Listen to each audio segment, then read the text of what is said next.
the mid-18th century, Scotland was a nation divided between the Highlanders, loyal to the royal house of Stuart, and the Lowlanders, who supported King George II of England. In 1746, Prince Charles Stuart, known as Bonnie Prince Charlie, trying to reclaim the throne, was defeated at the Battle of Culloden. The result for the Highlands was catastrophic. English reprisals were brutal, barbarous, and completely ruthless. Stuart supporters, known as Jacobites, were hunted down and then executed. But in 1751, 5 years later, there were still loyal Jacobites, risking their lives to keep the flame alive. The most famous of them all was Alan Breck Stewart.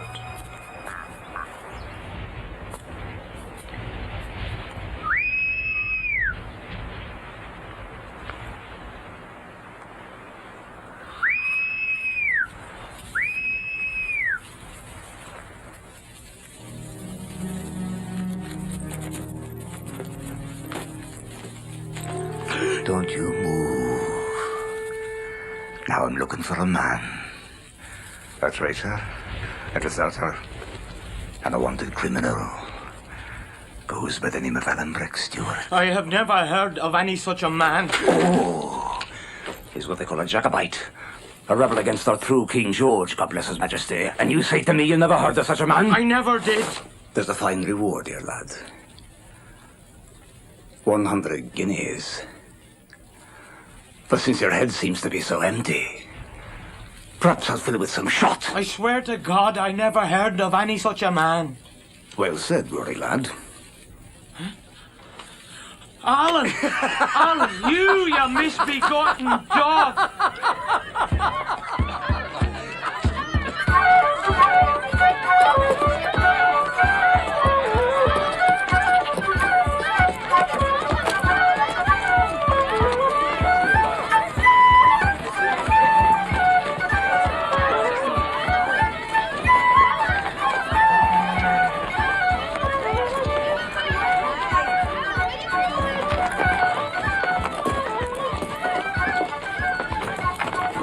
Well, James, You're back.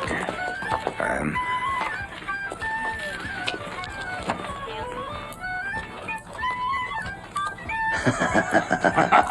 You rascal! I know it's not much, but it's all we could gather for the king in France.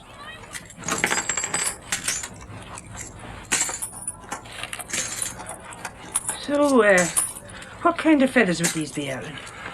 Some poor African parakeet, I suppose. Would that be French lace to your shirt? Font Argentin, they call it. Why, but it is very fine. Have you seen my new boots? Will you get to your kitchen, one?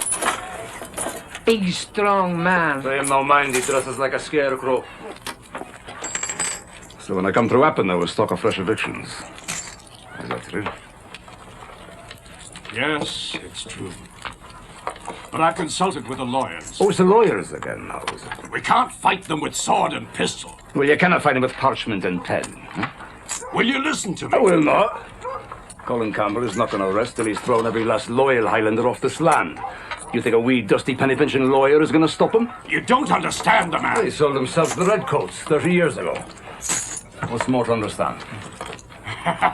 You would never listen to another opinion, not even when you were 5 years old when I first took you in.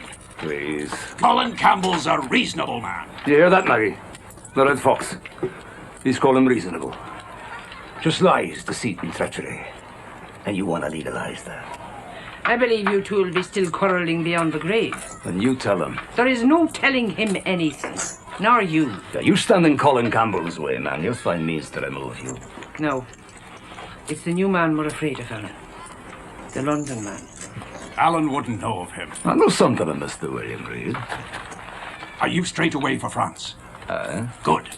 I've arranged a meeting between you and the Red Fox at the Bear Inn. Because Reed's vowed to catch and hang you before the month's end. It's true, Alan. Well, the hanging's easy. It's the catching that's for us to prove a bit more ticklish. He's a new breed, cold as ice. Oh, James. Here's your receipt. Will you, stay the night? Yeah. Another time, perhaps, Maggie. Aye. That's what you said last time. Slunger. Once, two is two. Twice. Three. Three twos are six. 4. Four twos are eight. 5. Five twos are 10. 6. 7. Seven twos are 8. 9. 10. 3. 11. 12. Good luck, David. 12. Good fortune go with you, Davy. Thanks. Thank you. After the death of his mother and father, David Balfour said farewell to his friends and neighbours in the village of Essendine, which lies in the beautiful tranquility of the Scottish lowlands, where peace reigned. He was off on a journey to seek his fortune, a journey that would take him to the far highlands of Scotland and into the centre of political turmoil and many dangerous adventures. Good morning, sir. Good? Good morning. I've come to say farewell. Sorry to leave Essendine. Oh, it's a good place indeed, sir. But then I've never been anywhere else. True enough. Well then, to come straight to it. When your mother was gone, and your poor father began to sicken for his end, he gave me in charge a certain letter. He said it was your inheritance. Inheritance? So soon as I'm gone, he said, give my boy this letter and start him off to the House of Shaws by Cramond. What did my father have to do with the House of Shaws, sir? Well, I can't tell for sure, Davy, but the name of the family there is the same name you bear yourself. May I see it, Mr. Campbell? What? Oh, of course. Your father was a gentleman, of course. No doubt of that. And a learned man, too good for a country schoolmaster. He never talked about his past, Davy. But your mother did once. She hinted at some great quarrel in the family. At least my boy is safe, she said. God forbid he should ever see the House of Shaws. I'm afraid for you, Davy. Stay here and keep the school as your father did. I'll be all right, sir, I swear. I didn't think I'd persuade you. You'll be wanting to pay your respects. So I'll say goodbye. God bless and keep you, David. And God bless you, sir.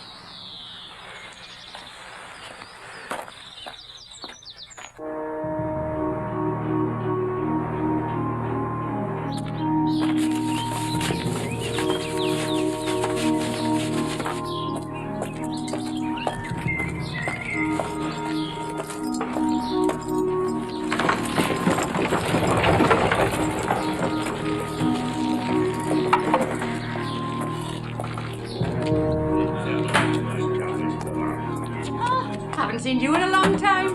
Yeah. There's your ale. Steady, Alan. I thought this meeting would be friendly. Guns are so unnecessary. You're no ordinary boneheaded Jacobite, Alan Breck. You're no ordinary traitor, Colin. Judas himself could have taken a lesson from you. You always did have wit. Take a drink. You know, I never could understand it. How a clever man like you could throw his life away on such a cause. I would never expect a Campbell to understand the notion of loyalty. Loyalty to what? Face it, man. No Stuart will ever again sit upon the throne. You think not? It's not a notion to be taken seriously. King George took it seriously. I marched with Charlie myself on London. Oh, bonny Prince Charlie, eh? Aye, and did the Lowlands rally to him? No. Did England rally to him? No. And what was the result? He turned and he ran. He was betrayed by men just like you, Colin. Just like you. History. History. Think to yourself. What's your life now?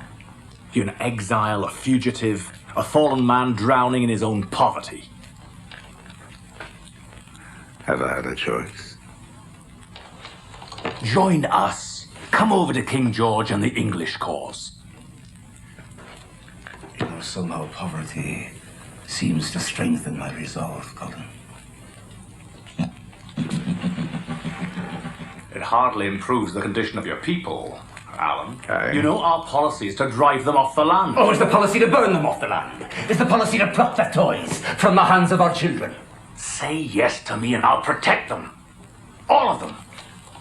James the Glen, he's been a father to you. I'll return his lands tomorrow.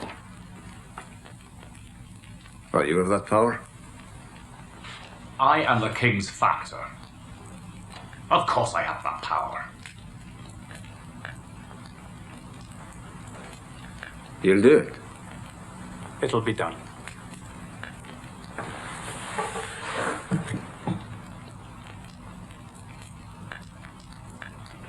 You swear to it? I see you swear to it. You swear to it.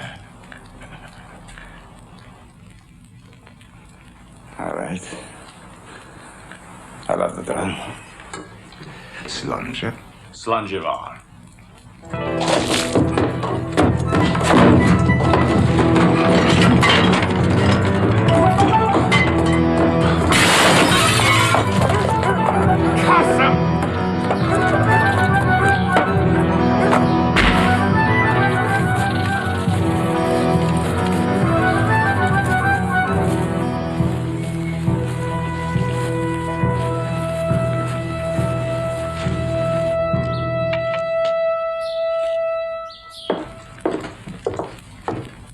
He's escaped. This may go hard for you. The devil if I'll be questioned by any jumped-up Englishman. I answer to no one but the king himself. One word from me, and you'll be packing your wee bag, skulking back to where you came from. Wherever that may be. An idle threat? No, I take it very seriously. Very seriously indeed.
It's loaded.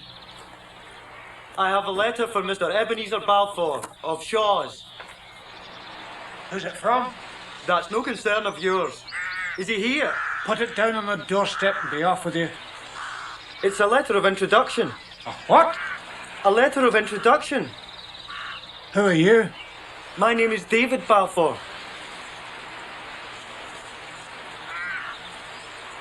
Is your father dead? Oh, aye. He'll be dead, no doubt. Well, man, I'll let you in.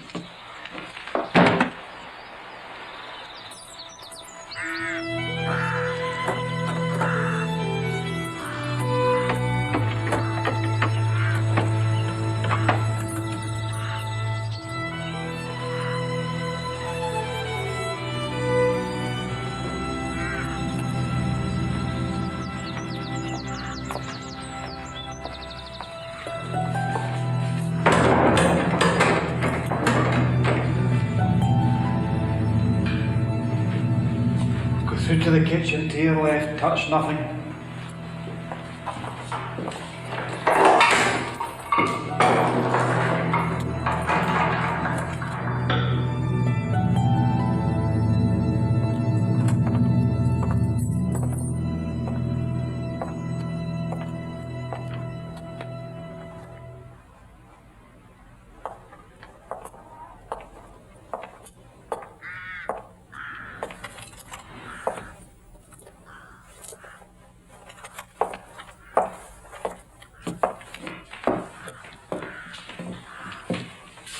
You hungry?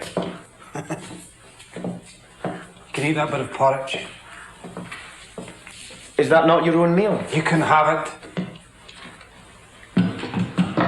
Now let's see the letter. I told you before, the letter's for Mr. Balfour. Who do you think I am? Take me for a servant? I keep none. Now give me Alexander's letter. You know my father's name? It would be strange if I did not, since he was my brother. Oh, I'm your born uncle, Davy, my man. So just give us the letter and sit down and eat your porridge.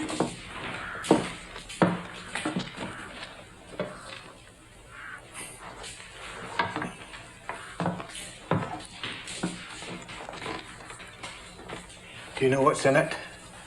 You can see for yourself, sir. The seal's not been broken. But what brought you here? To deliver the letter. Aye, but you'll have had some hopes, no doubt.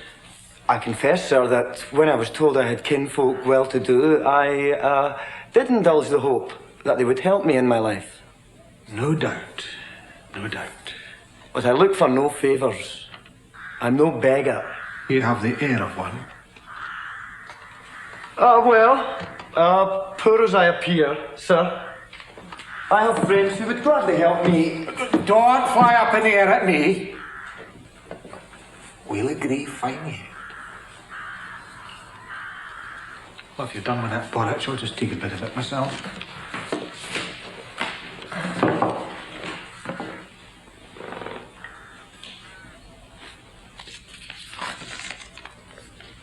Your father long dead? 3 weeks. He was a secret man, Alexander. A secret, silent man. Did he ever say anything about me? I never even knew he had a brother. Oh, dear me, dear me. We'll agree fine yet. I'm glad I let you in.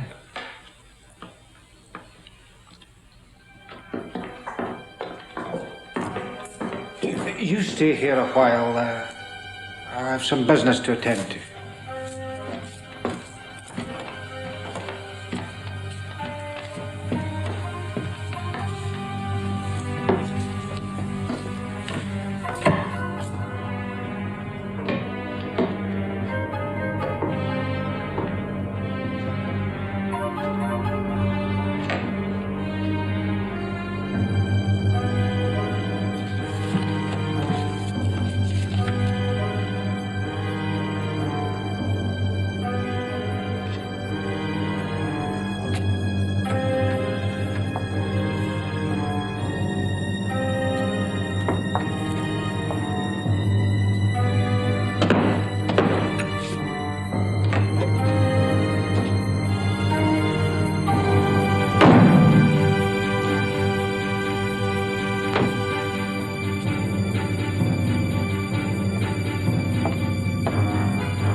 You're a reader, Davy? A great reader, sir. I meant to ask you before. Your mother? She died 2 years ago. She was a bonny lassie. Bonny lassie. Was my father very quick at his learning, Uncle? Alexander? No, I was the clever one. Why do you ask? Well, this book's inscribed to you. To my brother Ebenezer on his 5th birthday. What's to that? Oh, you were the elder, were you not? Of course. Well, that's no child's writing.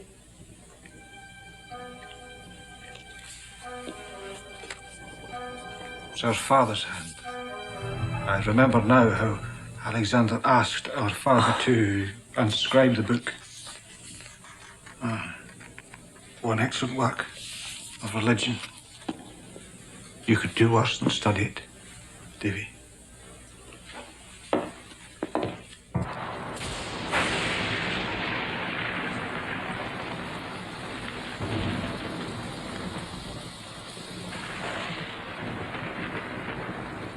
Do you never take anything other than porridge, Uncle? No. Never. Davy, I've been thinking, there's some amount of money that I promised, well, half promised you before you were born. Promised your father, that is. Well, nothing legal, you understand. I kept that bit of money separate. It was a great expense, but promise is a promise. Stay back!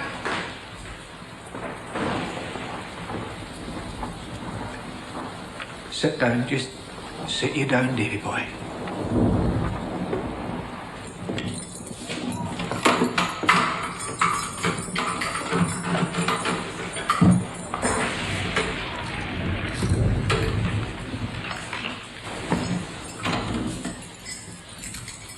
Well, by careful husbandry, that bit of money has now grown to be a matter of just precisely 60 guineas. 60 guineas? It's an important sum of money.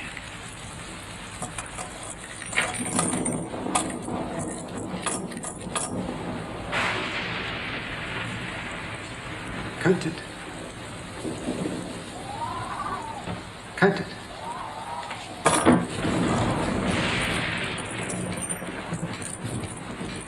There's more. More, sir? Much more. We're the last of the Balfours of Shaws, you and I, Davy. This is the matter of the estate. It's the question of how affairs will be settled after I am gone and what provision must be made for you now. It's a complicated business, Davy. We're talking about considerable, not to say extensive, landed property. The relevant papers, the wills and deeds, leases, charters, grants and such like. I keep in a chest at the top of the tower. Will you fetch it for me? Of course, Uncle.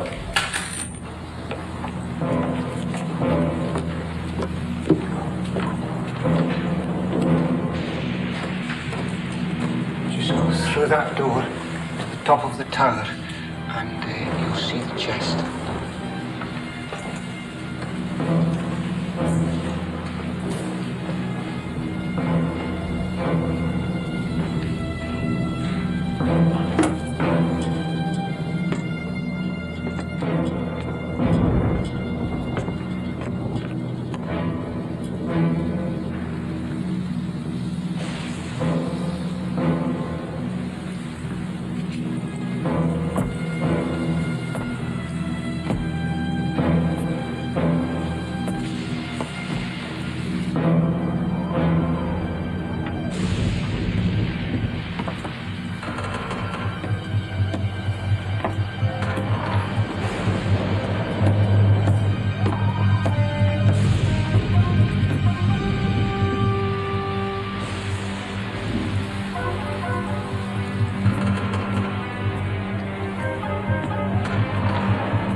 my God. Davy. You're back. Oh, I'm on your heart. Sit down. Sit down. I'll get you cordial.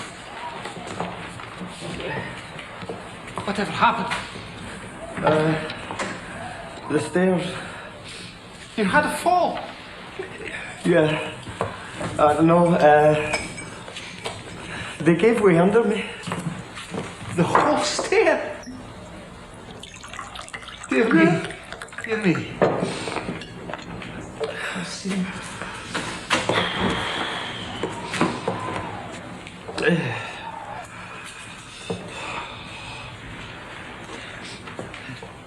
No harm done. There's no harm done. So, you never came at the chest? I was lucky to save my life.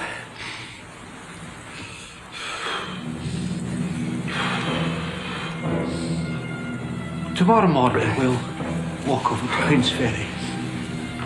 My lawyer, Rankeeler, he keeps a copy of every document. And then we'll maybe stop at the inn on the way to see Captain Hoseason of the Brig Covenant.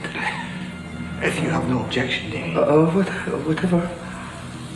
Well, that's kind of Davy.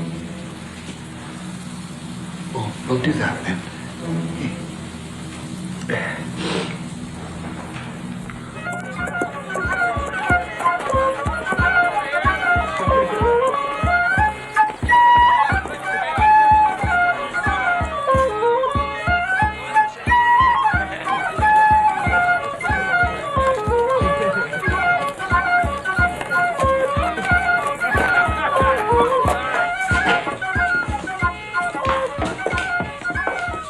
Season. Mr. Balfour, this is an unexpected pleasure, sir. I was passing and I remembered that there are papers to be signed. May I present my second officer, Mr. Ryak? Proud to know you, Mr. Balfour. This is my brother's son, David Balfour, the heir to Shaw's. Captain? It's an honour indeed, Mr. Balfour. You keep your room uncommon hot, Captain Hoseason. I have a cold blood, sir. Oh, well, we must all be the way we're made. David will order meat and drink for us. Porridge and a mug of ale for me, but whatever you fancy for yourself. Don't mind the expense. Thank you, Uncle. Gentlemen.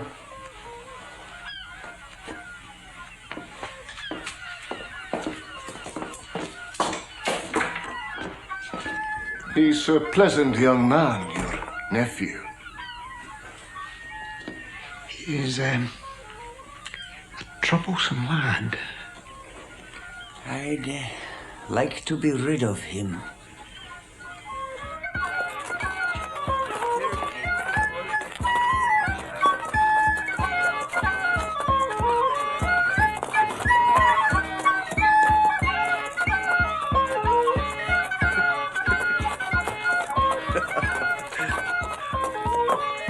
What cheer, friend?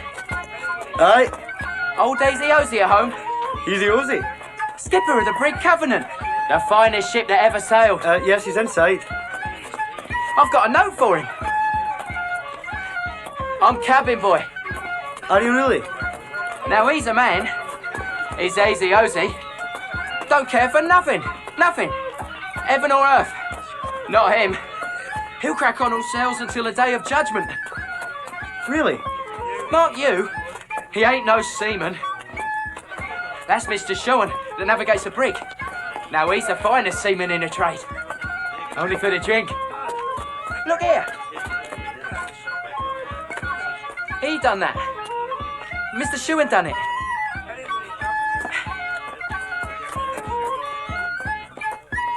But I'll do for him. I'll get him.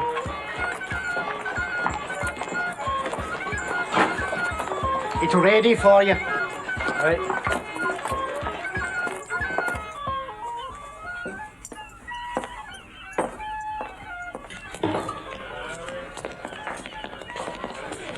came to Ebenezer? Yes. Yes, I'm his brother's son. Mr. Alexander's son? Yes, that's right. You must have been no more than a small baby when he died. My father died 3 weeks ago, sir. There's a grand story against Ebenezer proved false. More's the pity. I don't understand you. What story? That Ebenezer killed his brother. No, he did not, no. Why would Ebenezer kill his own brother? For the estate, of course. Here is a mystery. If Ebenezer didn't kill his brother, how come he's Laird of Shaws? Was Alexander the firstborn son? Was he? Of course. Do you know a lawyer by the name of Rankelor, sir? I know him well. Could you direct me to his house, please?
Don't worry, lad.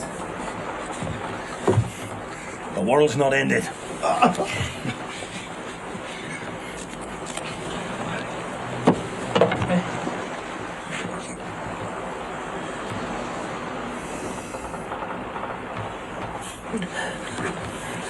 Here, have a sip of this.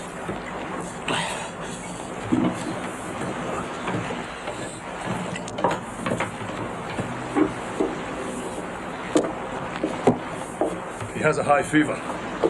I want him taken out of this hole and put in the forecastle. What you want, Mr. Ryak, is of concern to nobody but yourself. Look, I'm paid, and none too much either, to be second officer of this old tub. I'm paid for nothing more.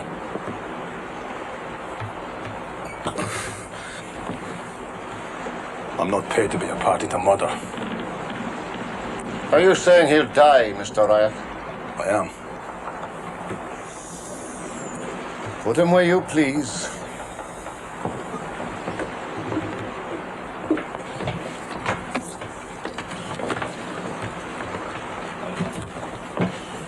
Up you come on, up you get, lad. Come on, lad. Go on up top. Just watch that. Walk here. One step at a time. Come on. No, Mr. Sean! Come here! It wasn't me! Steve! Lad! I'll take the hide off you this time! Oh! No! For God's sake, man! No! Please! No. Sir, I beg you. There we got you now. You know, it's a curious thing. Mr. Sean, sober, is a quiet, kindly sort of a fellow. And the only true sailor on this whole cursed ship. You see Mr. Sean drunk? He's a raging devil. You know, I don't belong here. Now me, I'm the exact opposite. When I'm sober, I'm a sullen kind of man. I have friends who would pay you handsomely if you helped me. You see, when I'm drunk, which most of the time I am, I'm an angel. You let me write one line to the Minister Campbell of Essendon. If you please, Mr. I come.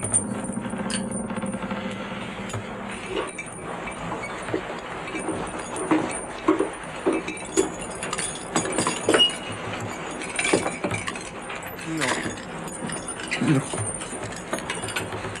I beg you. No.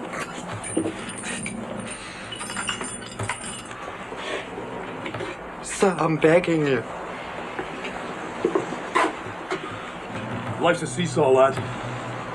Now up, now down. Look at me. I'm a laird's son. Aye. And more than half a doctor. And here I am. Man Jack the Captain Host season. Bear up, lad.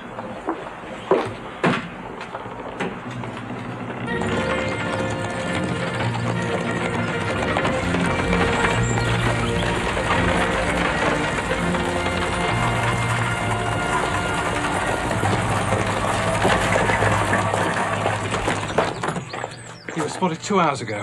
I think he must head either through Craigshiel or Draymore. Then split up. You go to Craigshiel, send your ensign to Draymore. I assume you have informants in both places? Not that I know of. I suppose we'll have to rely on mine.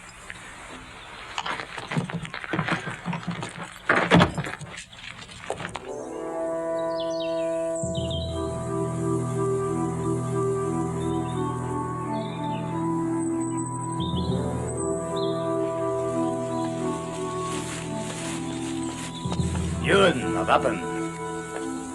No, Thomas Clouston's my name. Aye, what was it last time?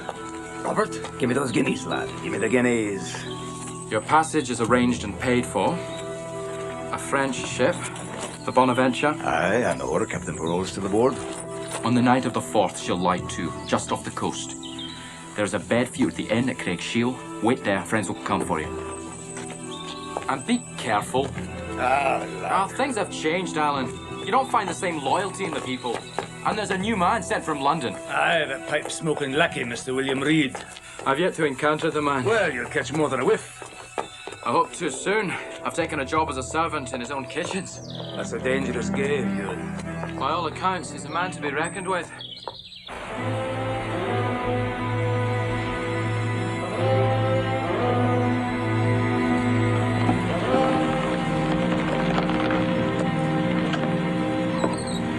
Food for the prisoner, good lad. Keep him fit and strong now, so he'll fetch a good price, and I'll see to it that you get your fair share. You call that Bristol fashion, Robbie? Sorry, Mr. Swan. Hey, worry, lad, believe proper. Aye, aye, sir.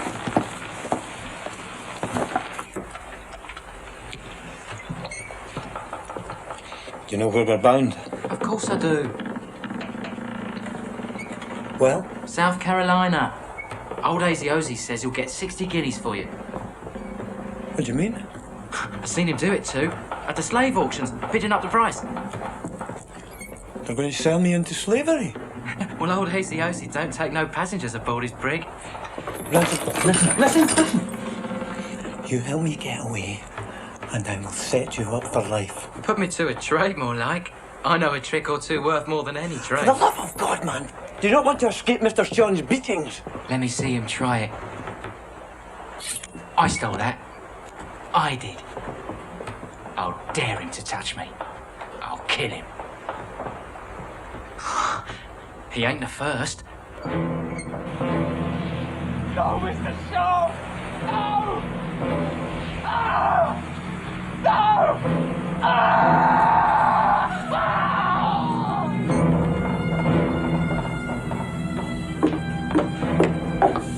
I want you to serve on the roundhouse. You and Ransom are to exchange places.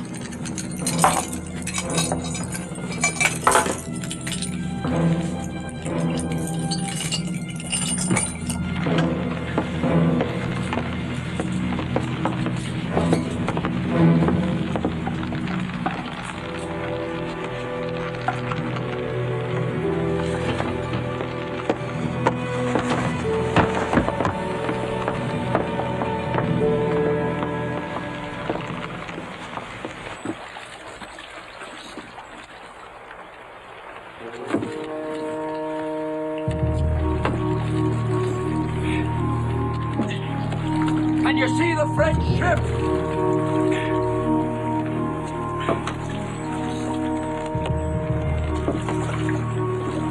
There! There she is now! Hey, Captain! Captain Parole! Hey, Captain! That's French. Aye. Captain Parole! Hey, Captain! Lower the ladder.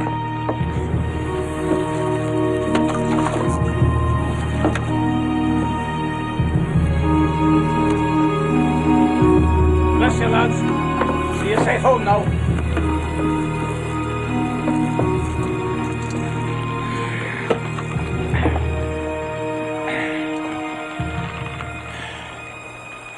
There's a mistake here. You've not the look of a Frenchman. Unlike you, sir. You have a French soldier's coat upon your back and a Scotch tongue in your head. Step aboard. Well, an invitation so prettily put cannot be well refused. I take it you're no Jacobite. I take it you are. As to my causes, let me tell you where I stand.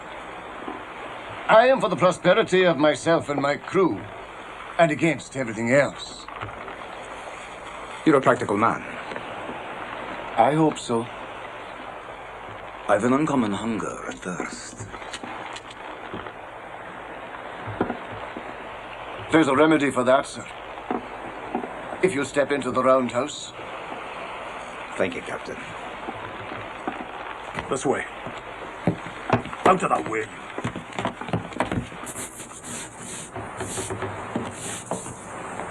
Yes, I was bound for France. There was a French ship cruising hereabouts to pick me up, but she must have given me the go-by in the fog. So if you can set me ashore to where I was going, I'll have the means to reward you highly for your trouble. In France? Oh, no, sir, that I cannot do. But where you come from, we might talk of that. Davy, run after the galley and fetch some meat for the gentleman. Lively now. Better off where he is. He won't be able to swing his sword. True, but he'll be hard to come at.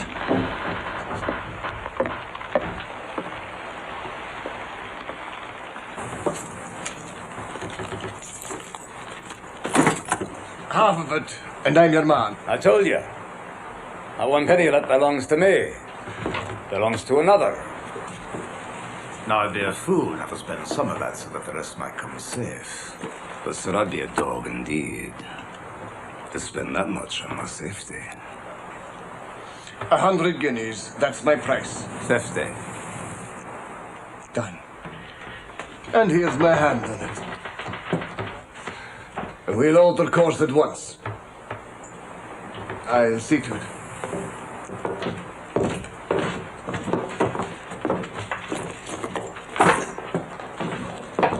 Thank you, lad. So you're a Jacobite? Aye. And you by your long face should be for King George. Betwixt and between. Mr. Betwixt and between. This battle of yours is dry.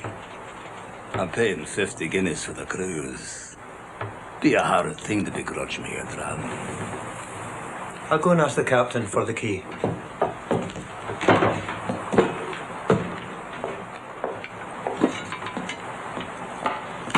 You have your pistol, Captain. He has two. The other firearms are locked up in the roundhouse. Here's a chance to get the firearms. The gentleman's seeking a drink, Captain, and the bottle's dry. Would you give me the key? Davy, my man.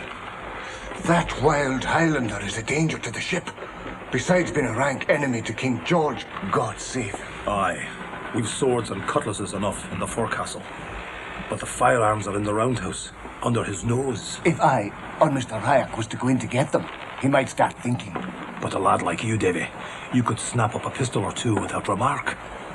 Do it cleverly, and I'll bear it in mind when we come to South Carolina.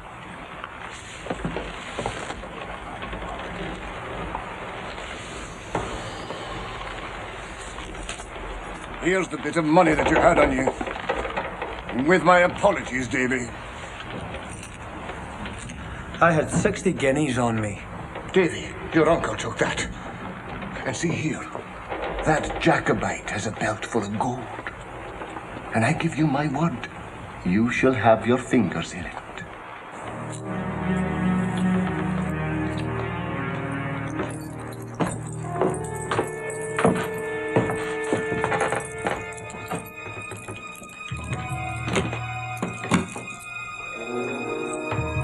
Do you want to be killed? Why? Is that Halloween set? They're all murderers here. It's a ship full of them. Now, they've already murdered a boy, and you, Mr. Jacobite, are next. Well, they haven't got me yet. Would you stand with me? I'm no murderer. I'm no thief. I will. Good. What's your name, lad? My name is David Balfour of Shaw's. Of Shaw's? Indeed. My name is Stuart. Alan Breck, they call me. Not a better plane. Got nothing to clap onto the hind end of that.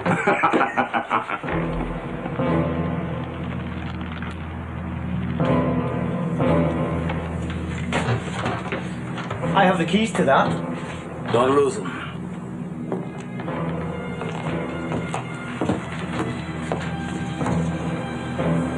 There are three ways to come with us here, Davy. These windows, that skylight, and the door. I'll shut the door. Not so. I've but one face. And so long as that door is open and my face is to it, I've my enemies in front of me. That's what I prefer to fight them. Can you use a sword? I never have. Cutlass, then? No. A dirk? No. But you contrive to pull a trigger. I'll prime and load these pistols for you. Of course I can. My father used to take me hunting rabbits. Well, thanks be to God for that. But I'm not a very good shot. Aye, but you'll admit to it. Bravely said. Many a soldier wouldn't dare to say that.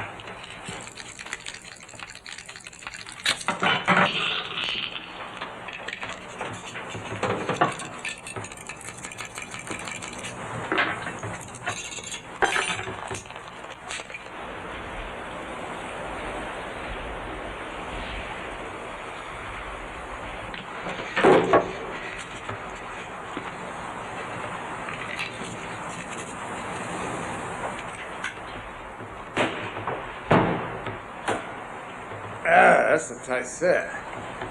That's a pity. I'm over the upper guard. Follow me close. It's my part to keep this door. I look for the main battle. Stay with the bed, you guard that window, and that skylight. I too have but one face, Mr. Stewart. I bet you've ears on either side of it. They have to break the glass. There you go. You've some rudiments of sense. Come on, lad! Come on, lad! Cheers! People, cheers now, lads! Come on! And I am with me. Who's with me? Steady, Daddy! The crew's coming!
arms, Davy. I love you like a brother. And I'm a no bunny fighter.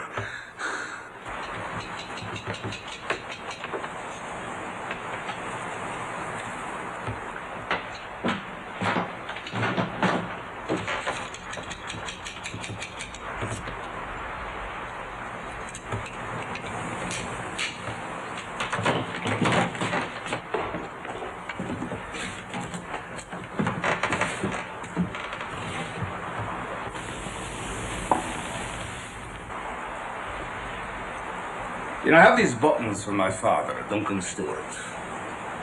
He died when I was a boy. He was the greatest sword in the Highlands. I want you to take that as a keepsake for what you've done. And wherever you go, you show that. And my friends will come round you. Ahoy, the Roundhouse! Ahoy! Roundhouse!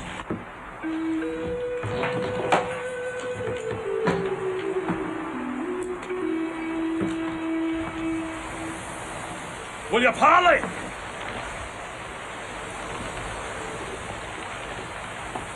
I'll tell you what I'll do. I'll offer you an exchange. That against 2 buckets of water. And if he's alive, I'll speak to your captain. Ah, he's alive, all right. That's more than he deserves.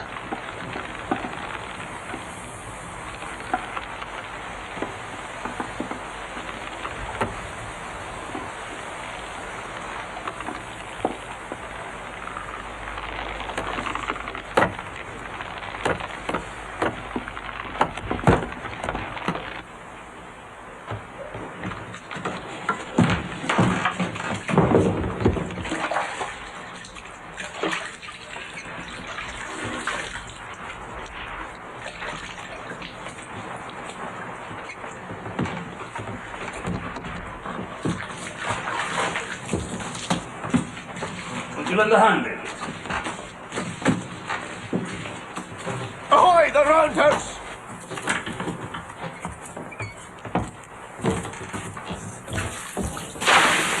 Ahoy, the Roundhouse!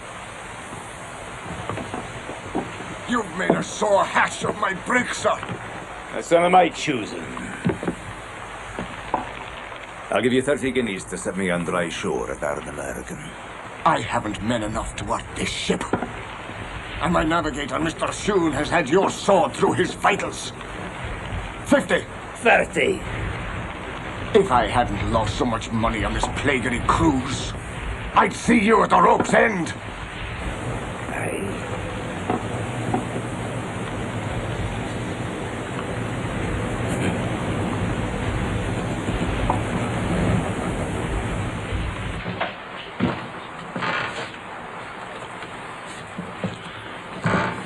Down the hatches! There's a storm coming! You know, I trust that captain as I would a snake in the grass. You see that? That's gold. Would you keep it for me? Till we're safe ashore. If you want.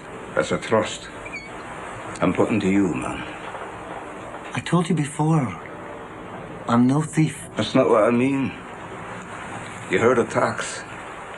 My people pay it. And heavily too, to your King George. But they're true, David. They've toiled and bled for many a year, and they scrape up a second tax. That's it. That's for the true king of this country. He's just over the water there for a while in France. They pay tax to 2 kings? Aye, and you're looking at the man that carries it.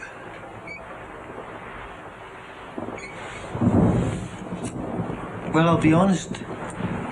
I am for King George. I am. But I call that noble. Noble. Their hearts are staunch, David. I will look after your gold as if it were my own. See, I believe you will. But let me tell you something more. You see, when Bonnie Prince Charlie was running for his life, There was a price put of £30,000 for his head. Not one man, woman, or child in all the Highlands ever be to... You think on that? Just a betwixt and between.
Powder's dry.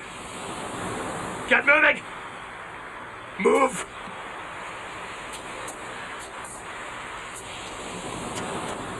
Go on! Robbie! Search him!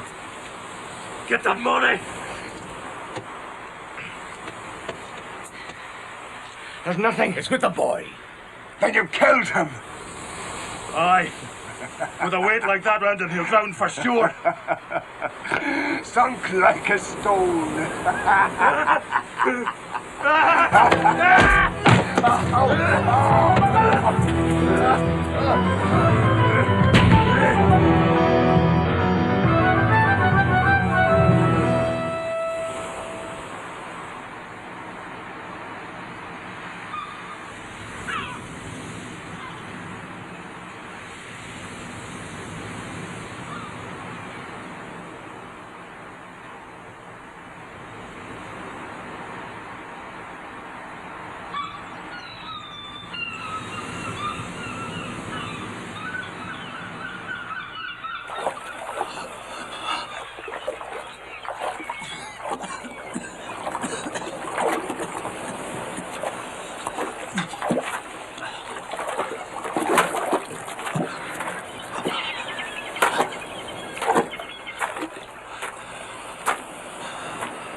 Let's get you away from here. To the left! Guys up!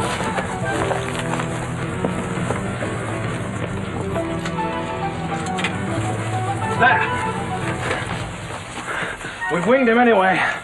Half dead by the look of it. But be alert, men!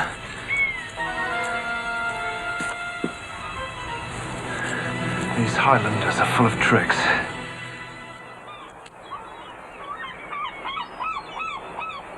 You're a day behind him. He's alive. He had that appearance about him.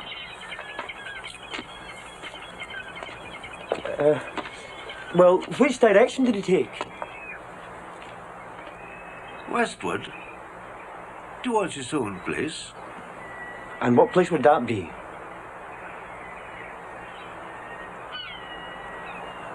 Well, I'll tell you.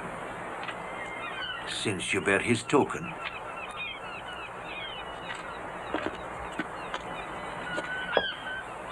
A car.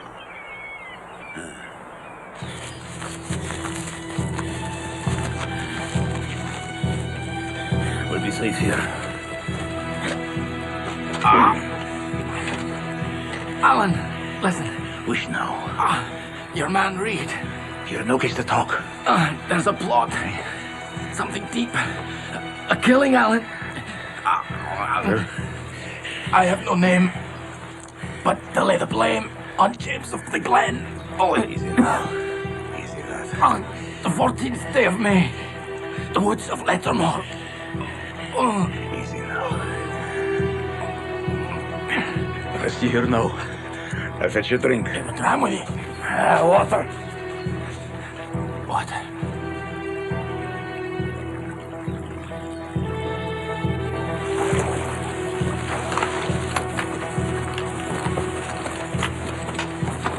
Ewan.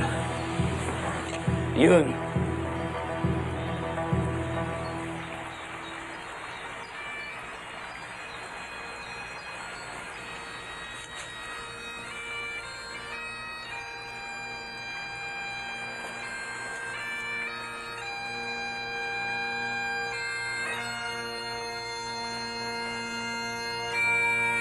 God rest your brave soul.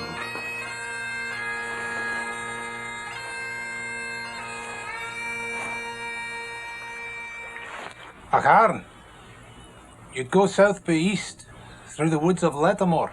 But stay, I take that road myself.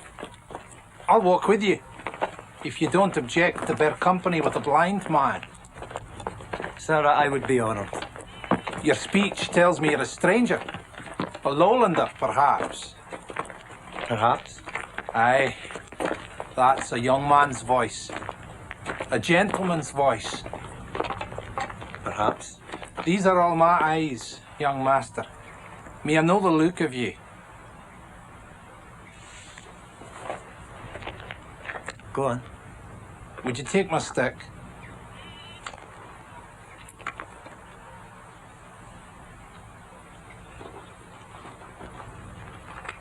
Aye. You have the features of a true gentleman.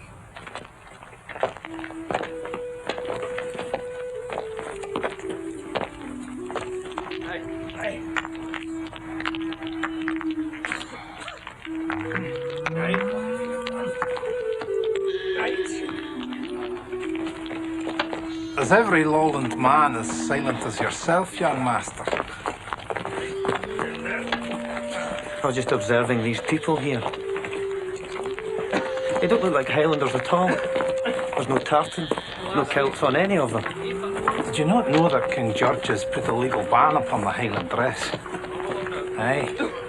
No tartan, no kilt, no bagpipes neither. That's to break the spirit of the clans.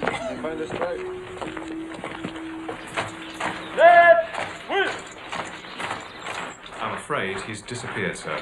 Disappeared? Men don't disappear, Captain Forbes. Evidently, he had an accomplice. They didn't leave any tracks. How badly was he wounded? Judging from the blood, mortally. Let's hope so. Do you know who he was? A serving man in your kitchen? He was a spy. He used the name Clusen, but his true name is Ewan of Appin. Did you learn much, Mr. Reed?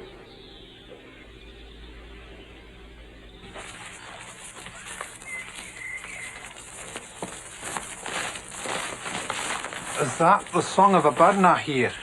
Aye, it is. Would you be a Christian and fetch me a sup of water, young master? Aye, of course.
Alan Breck. Well, Flora. You can stop there. I don't know how you dare to show your face. There's much I dare. You've not forgotten, surely. I've not forgotten. Nor forgiven, Alan. What do you want? Just a bed for the night, if you have one. I do not. Not for you.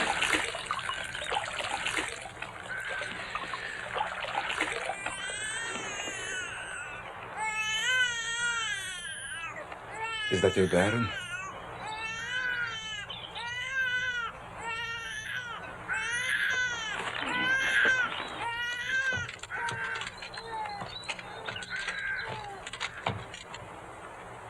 And where's Donald? Donald is in London. Why London? He has a petition to King George to restore his estate. The king is in France, Flora. We scrimped and starved long enough. We have a bane. You never believe a poor wee pluck of a man like Donald would bend his knee to King George. But not you, Flora. Just not you. I'd have died for you, Alan Breck. Such a love I had. But your king over the water whistled for you and you were gone. My king! Your king! Your king. And you sheltered his son, Prince Charlie himself, in your own father's house. They burnt my father's house. They drove our people off the land. I had no man to turn to save Donald. A poor wee plack of a man, you called him. Well, he stood by me. He wed me. And it cost him dear. You left me naked, Alan. And that's the truth of it.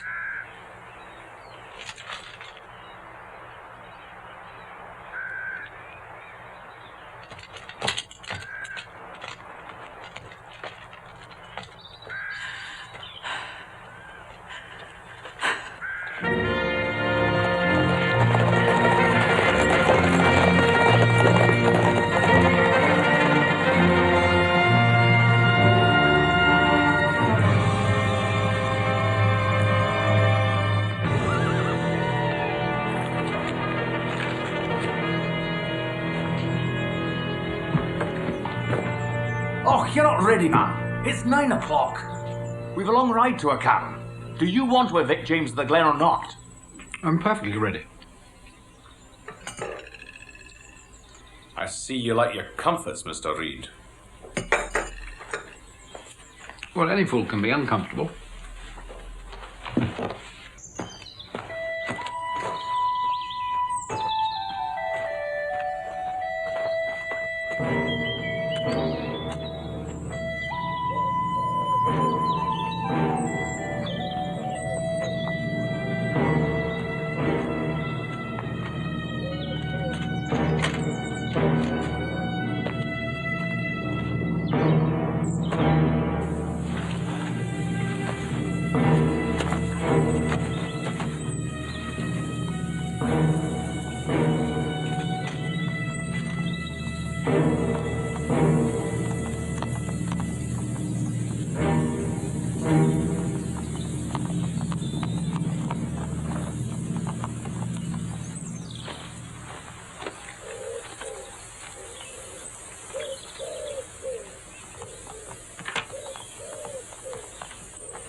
Good day, sirs. Good day to you both. I'm bound for Acan. Could you tell me, is this the right road? These are the woods of Lettermore, lad. What do you want in Acan? A man who lives there. And who are you? I'm an honest subject of King George, sir. Very well said. But if I might be so bold, why is such an honest man so far from his own country?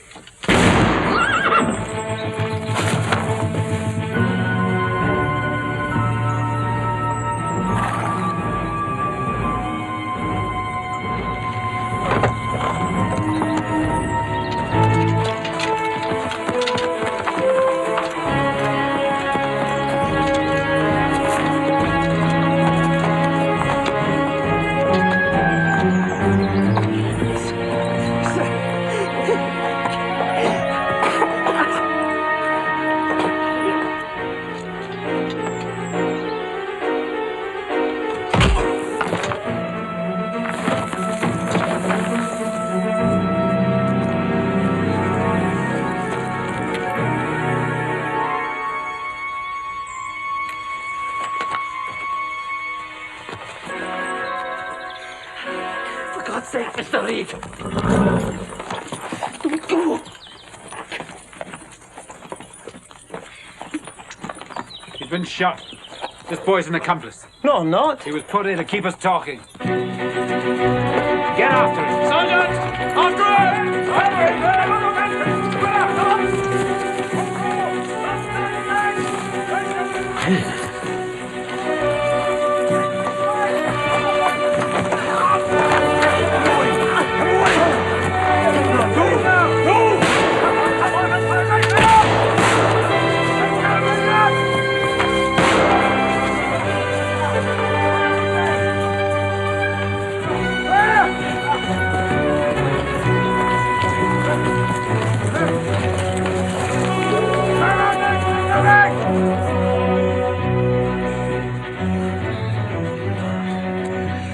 You're not done.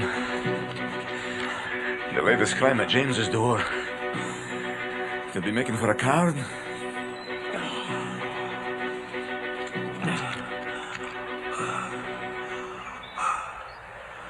What the devil were you doing in the woods at Lettermore? Following you. Come away, man. You entrusted something to me which I felt it was my duty to return to you. And there it is. I thank you for getting me away, but now we part. I'll be passing the Davy. There's a man lies dead down there! And the weapon that slew him is there! In your hand! You think I killed him? Goodbye, Mr. Stewart. I doubt that we shall ever meet again. Hey, David. Where the devil do you think you're going? Home! Home! Man, you're not going to make 5 miles before they catch you. That's my affair. At least hear my defense. Defense? What defense? What defense? I liked you very, very well. But your ways are not mine, and they are not God's.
Halt or we shoot!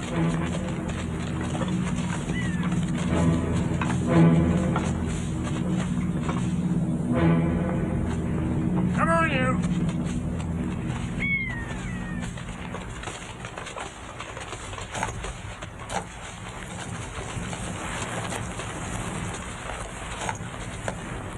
Now that we've got you, let's have your name.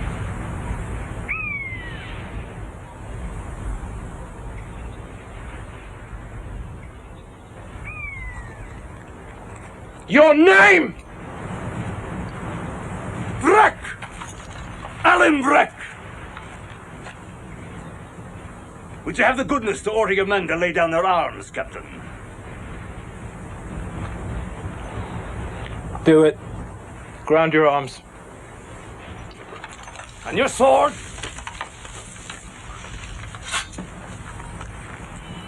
If you please.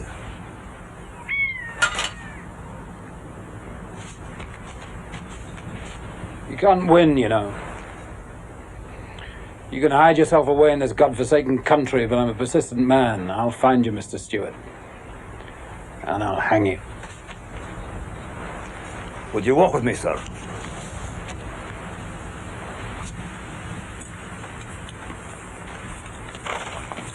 You'd be well advised to shoot me now, Mr. Stewart. Or shoot a man in cold blood. Is that what the English do? It's not the Highland way, Mr. Lee. Fatal flaw in the Highland character, Mr. Stewart. Well, perhaps I should shoot you.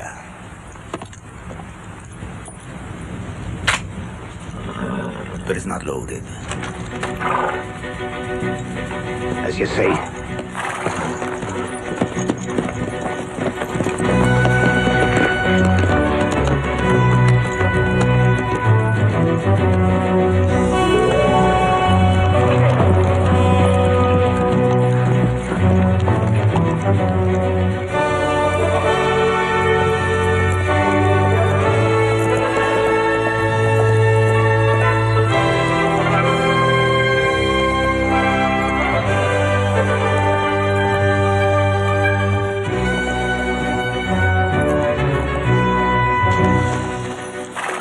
Why don't we keep the horses? Because we're safer on foot.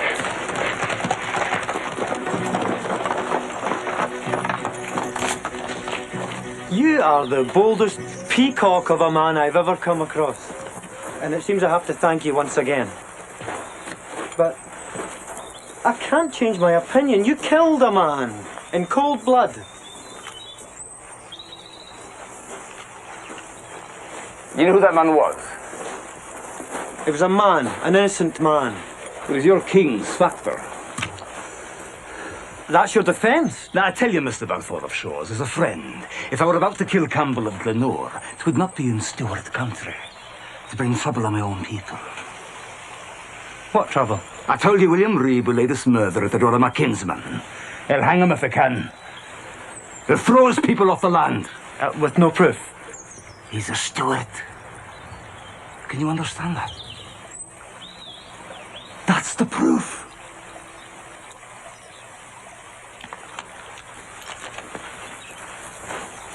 Well, how did you come by that gun then?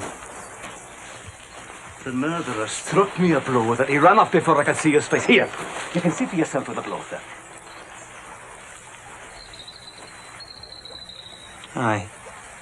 Well, you've taken a knock, certainly. Huh? What would you have me do? Swear upon the Holy Cross? I'll do it. No, I believe you. And I thank God for the Stop power. right there. You know, you never let me speak my defense. Before condemning me.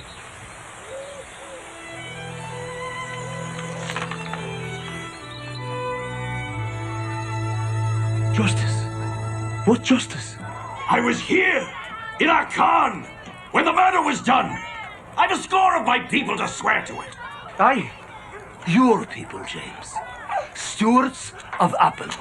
This is a Campbell that's been killed. Listen to him, He will be tried at Fort William. There'll be 15 Campbells in the jury box, and the biggest Campbell of them all, the Duke of Argyll, on the bench. Oh, for God's Now you'll take to the heather with me away to France. No. It's fast, James. Hold your tongue, woman. How many times must I tell you? This is a plot by Reed. Now he won't be thwarted. He'll see you hang. Redcoats. Will you run? No. Then we fight.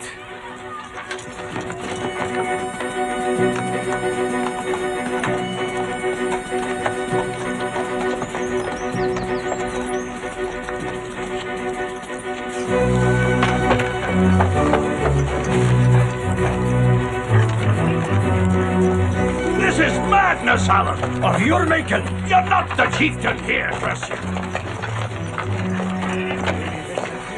It'll give you time, man. For what? To din some sense into that stubborn old head of yours. Bring it here, lads.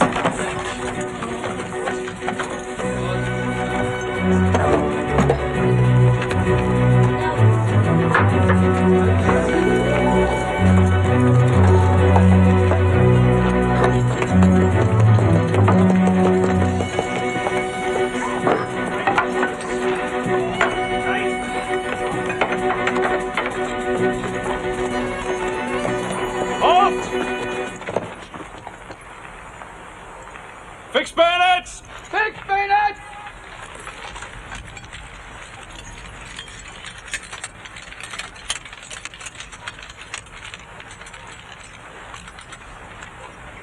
Fixed!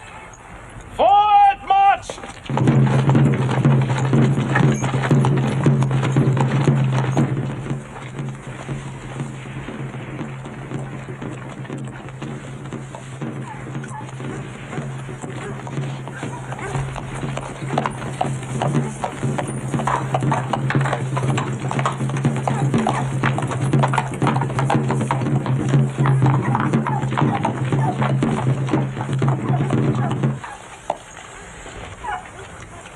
Gone. Not quite!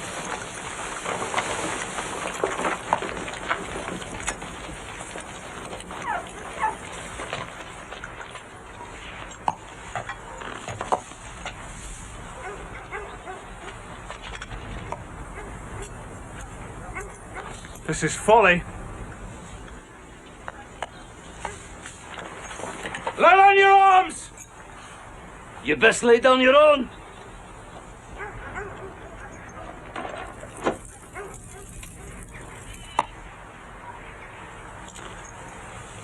You'd be wise to.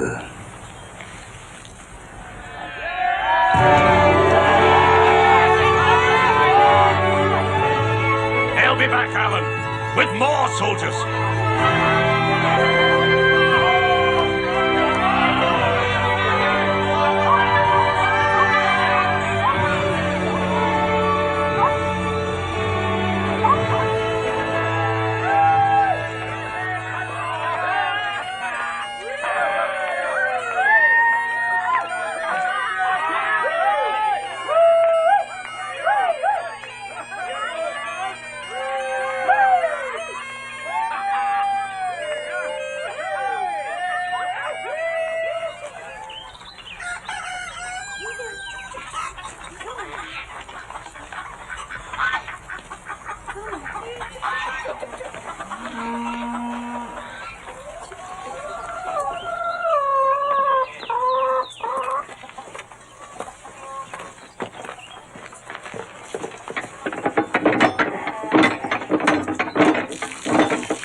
I know. It's death to stay. You and your friends slip away now, while you have the chance. They will hang together, James. For once in your life, Alan Breck, you'll listen to me. For the sake of my people, I'll give myself over. Why do you persist? Listen to me. I have only one hope for my life, and that's you. Find the one who did the murder. If any man in Scotland can do it, you can. Find him. Produce him to the court with proof of the plot. And no Campbell jury can ever hang me.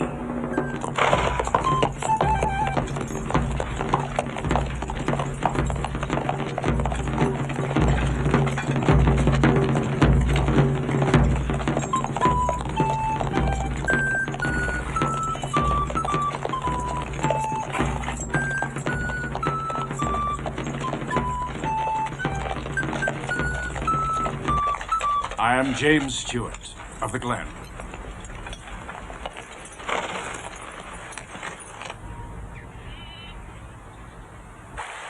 Just find the real murderer and drag him into court. That doesn't sound simple to me at all. Unless you have some sort of clue. Well, I'd be something of a fool to set about this business if I'd not. For all that, it's a dangerous game. And you're not obliged to play. Do I have a choice? You do. You've luck. They haven't your name. And I have friends who'll see you safe into the lowlands. James of the Glen is as innocent of murder as I am myself. As a gentleman, I could say as an honest subject of King George. But I say as a gentleman, it is my duty to see justice done, if I can.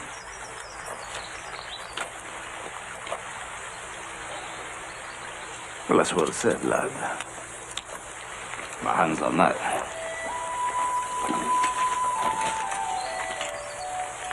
You'll hold this going for me again, then? If you like. Why? I don't know. I see you're honest. But I think you've the luck. Luck? Aye, the luck. Since I've left Essendon, I've been assaulted, I've been kidnapped, my uncle tried to murder me, I've been attacked by a blind man, and I've been chased and harried half out of my wits! That's exactly my meaning. It's a bloody miracle you're alive, man. Now fall in. And step two.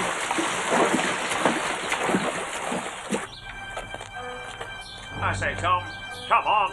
That's a rather fine pistol. Not half as fine as the tavern I've got my eye on. Come on.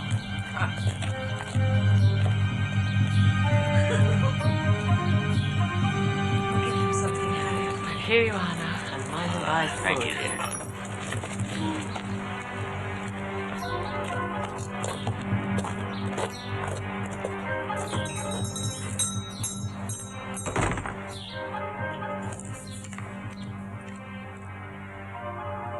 It's an odd-made piece, Alan.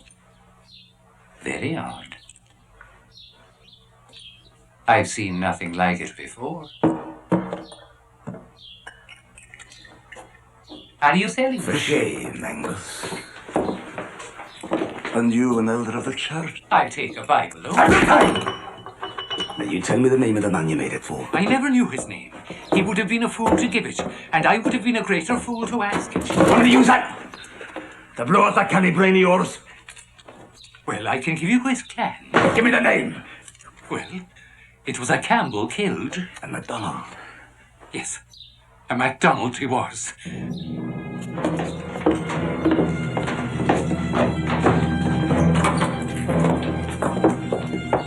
Mr. Reed.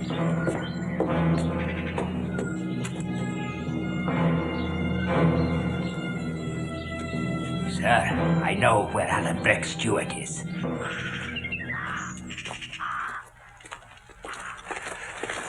Could I crave one favour of you, Davy? Of course. Look, the less you say and the less you're noticed here now, the better for me. Duncan MacDonald, he's no open-minded man. He's no time for lowlanders, and he hates King George worse than poison. I hope I don't offend you. Certainly not. Still, he was once the power here, you see. He was the clan chief. Just not now. Good evening to you, miss. Sir, My name is Alan Breck Stewart. I know the name. Is the Earl at home? He is. Then might I crave 10 minutes conversation with him? Come in, sir. Sirs.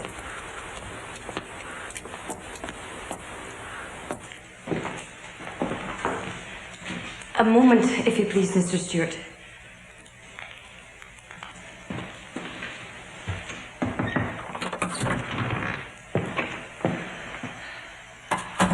That man had 5 sons, and he lost them all. And that'd be the granddaughter, Mary. One bonny lassie. Oh, she's all right. You don't agree? Well, I've hardly had time to form an opinion. Well, how much time do you need? A glance is enough, I always say, if a lad likes the look of a lass. And a lass likes the look of a lad. You may go in now, Mr. Stewart. Thank you. Will you take some refreshment, sir? No, thank you. So you're not accustomed to Highland manners. It's a great tradition here to offer hospitality to a stranger, and a great offence for a stranger to refuse. Oh, I apologise, Miss MacDonald. May I know your name? There are bills posted around every town and village for the capture of Alan Breck Stewart and his companion.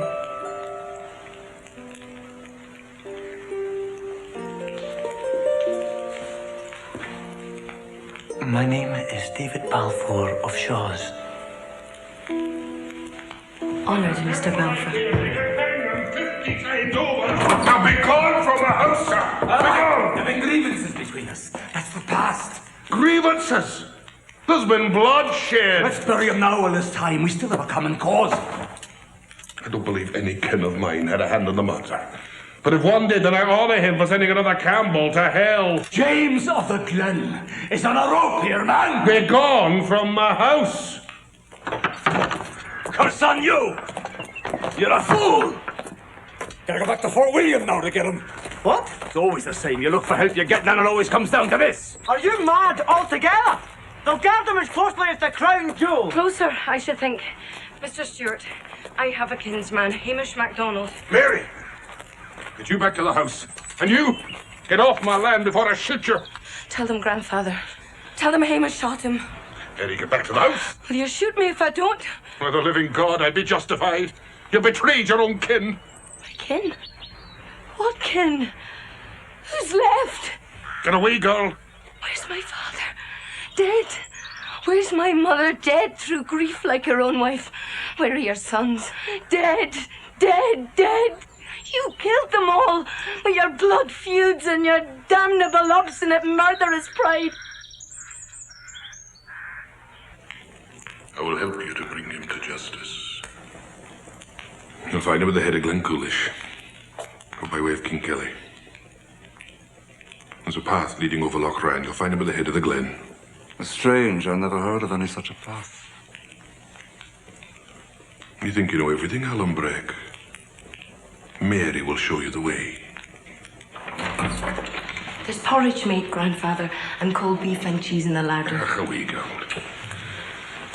If you kill him, Alan Breck, I'll hunt you down like a dog. Well, Why rob the hangman of his fee?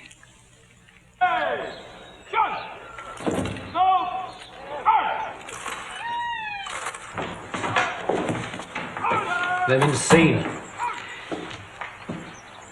Here, here, here, and here. That's Duncan MacDonald's land, the Earl of Dunbray. You're very well informed. I have been here 3 years. The MacDonalds of Dunbray and the Stuarts of Appin are clan enemies. Mind you, the old Earl has some feud or other against half the Highlands. Good. Why so? Mark 3:25. If a house be divided against itself, that house cannot stand. A difficult old relic like the Earl is worth a regiment to it. Yes. I see what you mean. I hear to be made the King's factor. Nothing's been decided. I think you're a man who gets what he wants. Oh, that's because I never allow myself to want what I think I cannot get.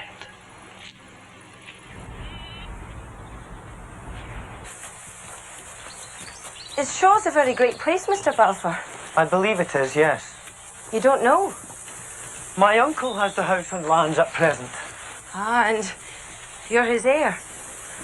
Well, I believe I am the legal owner. When my father died, I discovered that he was the elder son and my uncle the younger. Yet he has the property. That's strange. There has been some great wrong, Miss MacDonald, some... Advance!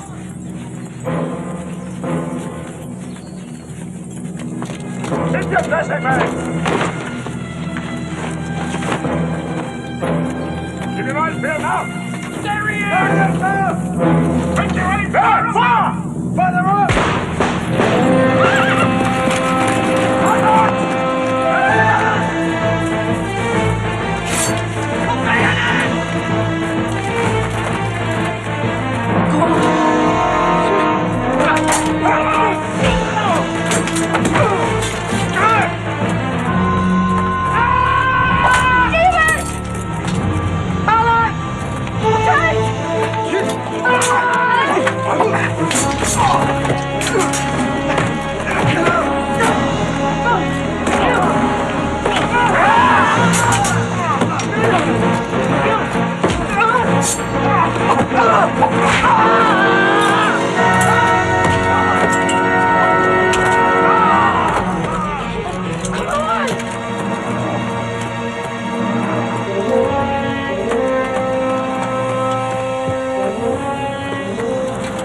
What happened? It was them all right, sir, and there was a girl with them.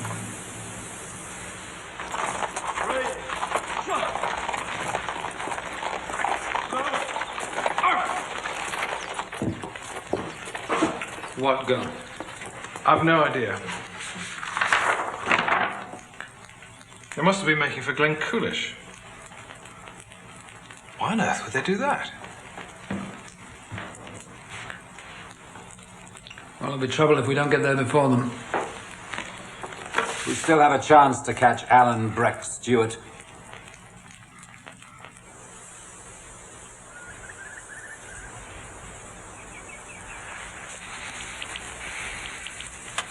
I'm no fighting man, and I never pretended to be. Then you should learn to be. If you want justice for yourself with your uncle, as you see. In the lowlands, Miss MacDonald, we don't get justice through the sword. How do you get it then? Through the law. The law? Aye, the law. Because we're civilized people, not savages.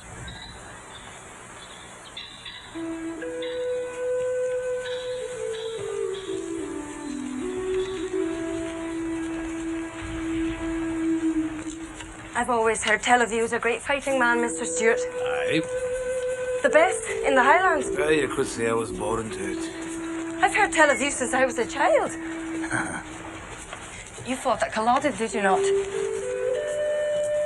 Aye. I did. Even my grandfather would speak of you with respect. Well, that's pleasing to know. I think a man could be judged for other qualities more than his handiness with a sword. Are you going to speak in defense of your friend? He's Mr. a young Stewart? man.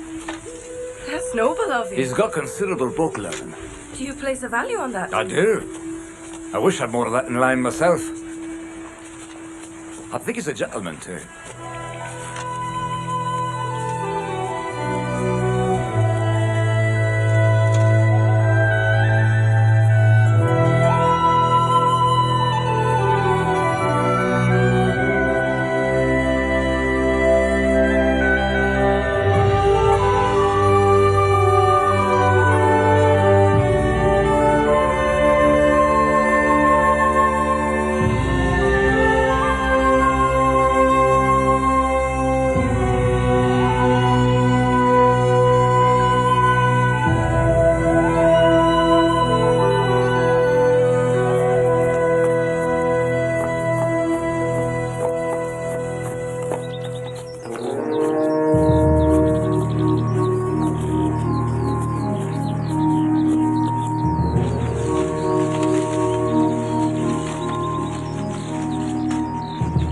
Careful, we're nearly there.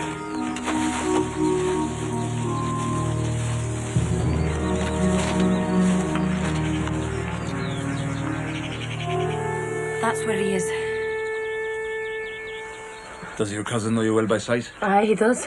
You'd best to go alone. No, I'll come with you. No. You wait here.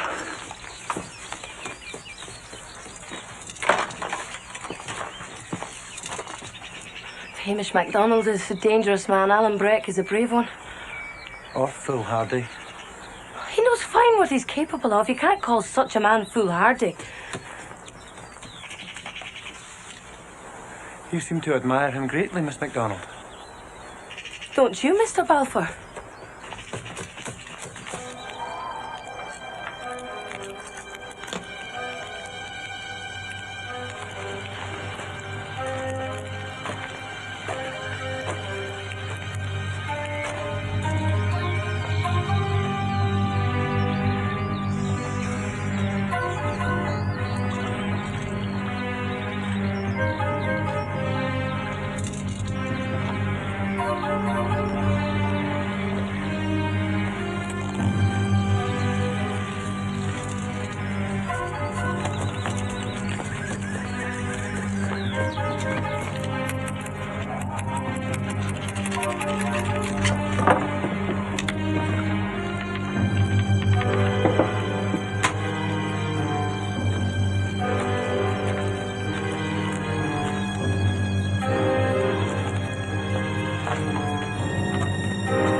What? What is it? Will you hold your noise? We'll have to warn him. His own ears will warn him. You coward! Use your brains, woman. There's nothing to be done. Take your hand off me. Now, Mr. MacDonald, let me tell you what's to be. You and I will go to Fort William, and you'll swear a statement before the justice, and you'll tell the truth. You killed Campbell of Glenore for money. Now, who paid you? Was it William Reed?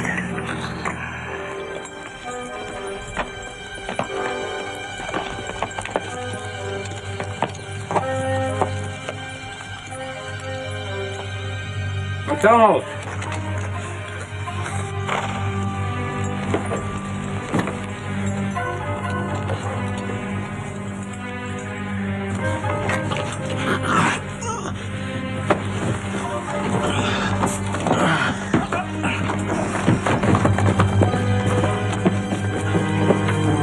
Alan Breck Stewart, I arrest you in the name of King George. Why are you about it? You may arrest this man, too. His name is MacDonald. He murdered the Red Fox. What are you talking about? He was paid to do it! By a gentleman of your acquaintance, Mr. William Reed. Let go of that man!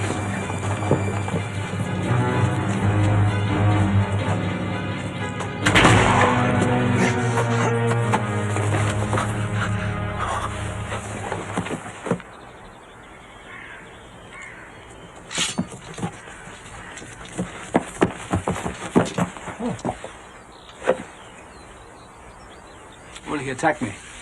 Self-defense.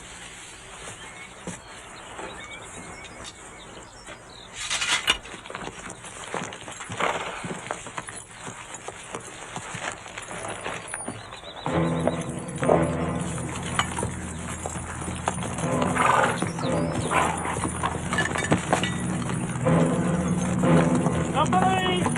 At the cross!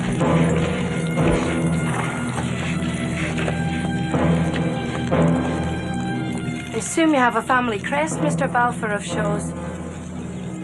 I suggest a new motto for it. In Latin, of course. There's nothing to be done.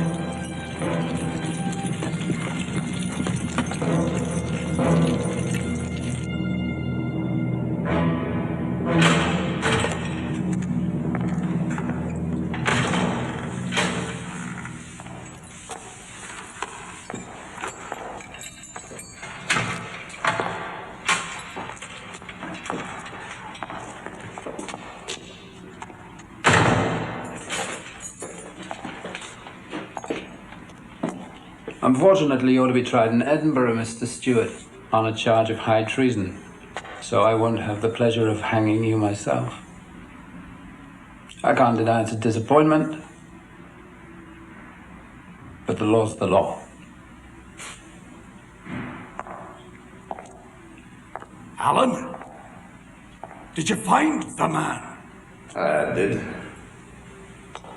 It's too late now. He's dead.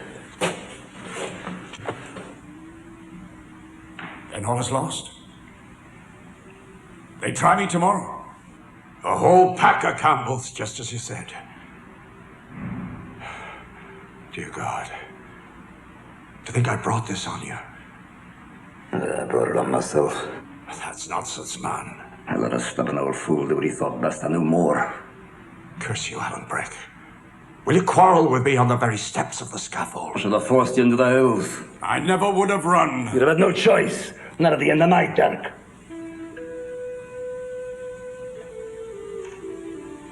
Dear God. You know, I don't know why I always put such a value to your life. Never my own. You're a mule, man. You're a mule.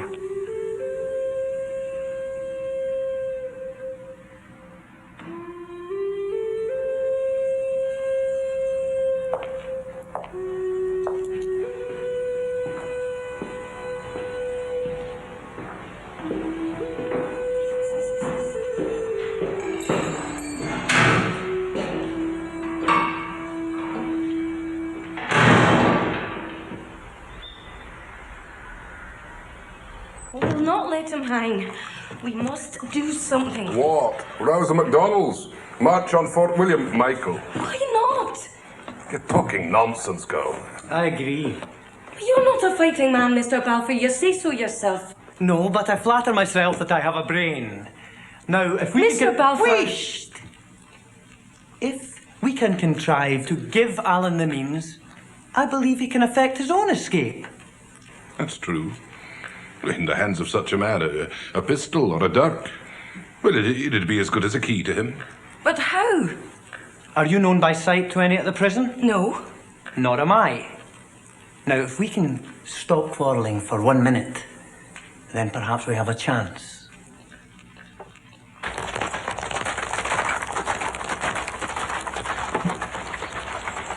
Thank you, no.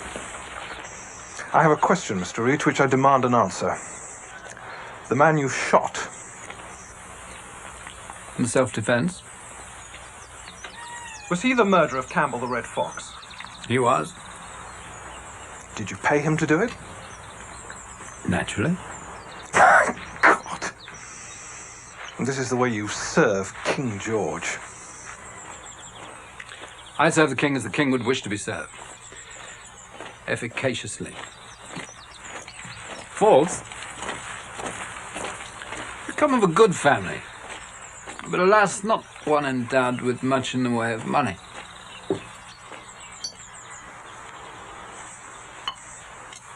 What do you mean, sir? Well, since you have not the means to purchase promotion, you must get it by your own merit. And your superiors think very highly of your merit, Captain. My superiors? Well, you don't suppose I could have acted alone in a matter so grave. No. Men far greater than I, or you, gave it their sanction. They think very highly of you. They have it in mind to give you a regiment. Think of it. The colonel at the age of 26. No, you see, Campbell of Glenure is not a sound man. Too soft on his own people. I am a sound man. And I believe you are too. A thoroughly sound man.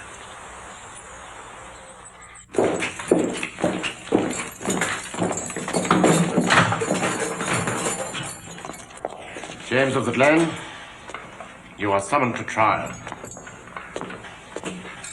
Well, Alan, if they condemn me, as they're sure to do, they'll hang me straight away. May we speak?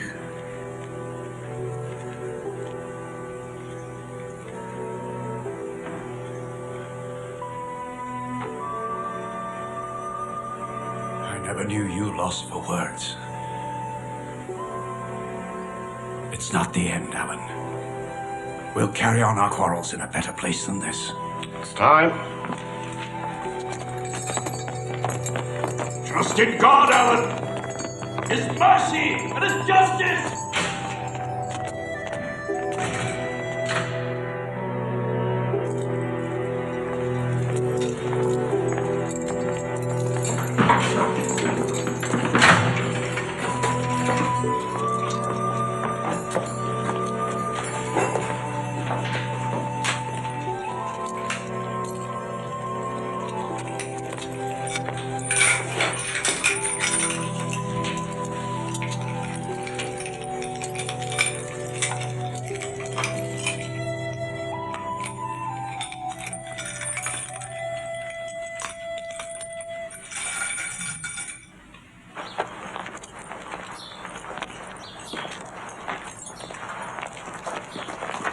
Well?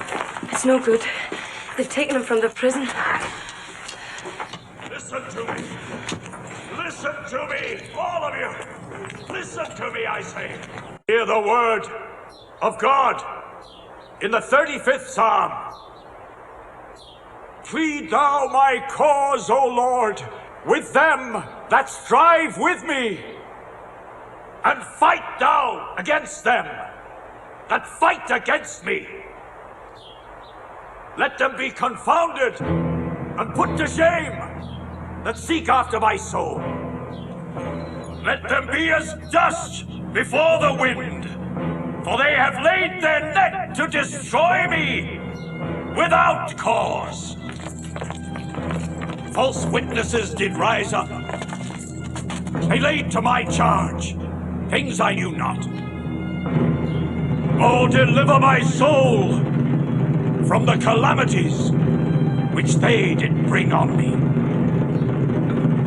Judge me, O Lord my God, according to thy righteousness.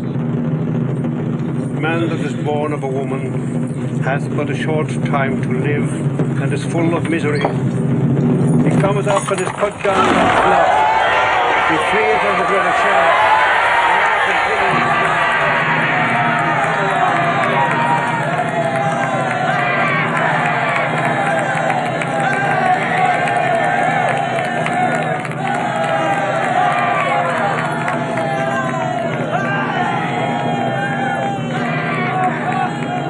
Feeling rather hungry, Captain. Go for some lunch. If you'll forgive me, I have other duties.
Hurry up. We're not free of the rig coats yet.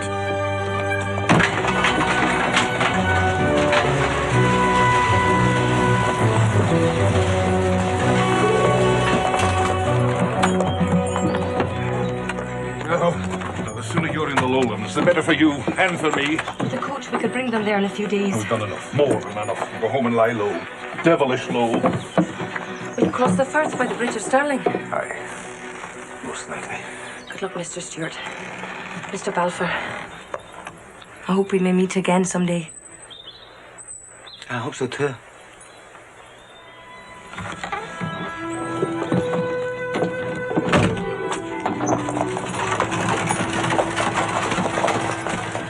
Let's get you back to the lowlands, Davy, and your house ashores.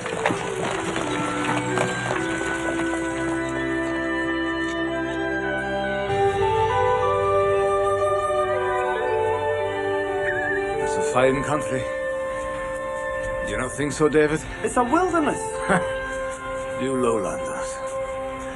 You've plenty of brains, but you've no poetry to your souls. Well, from what I've seen of you Highlanders, you have a deal too much poetry and not enough brains.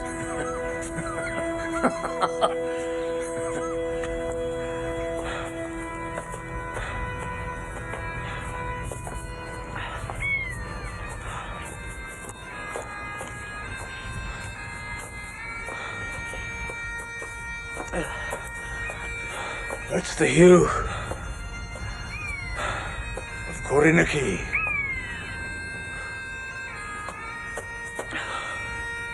Not many mortal men that pass this way. I don't doubt it.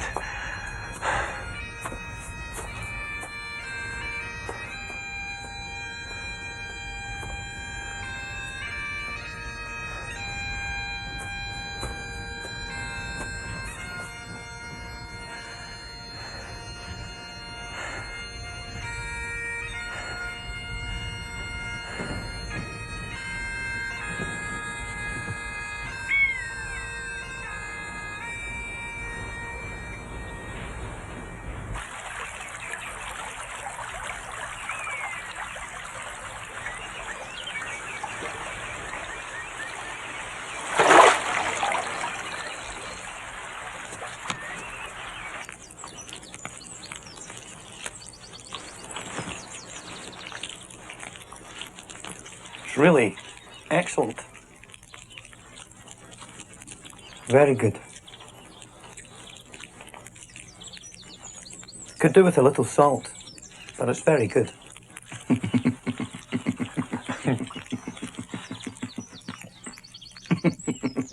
What?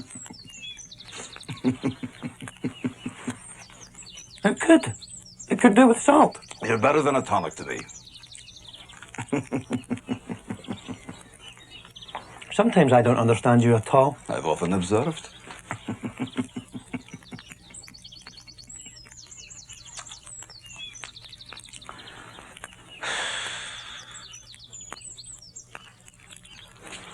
So were you courting a lassie when you left home? No. No broken hearts left behind? No. I suppose you've broken many hearts. No. Only one. She was everything to me. But I was married. What? My sword. And my king. Alan, will you teach me to use a sword? Why? You want to be a fighting man? Well, I just think it's a skill every man should acquire.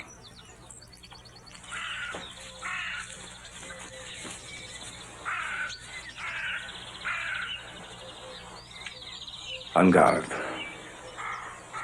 Allez.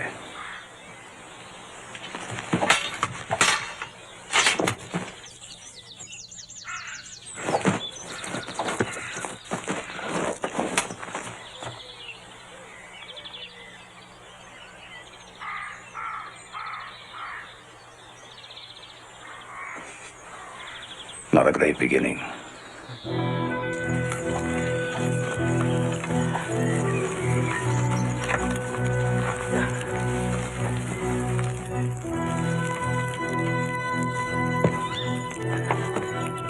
Not bad, Davy. Just don't hurt yourself.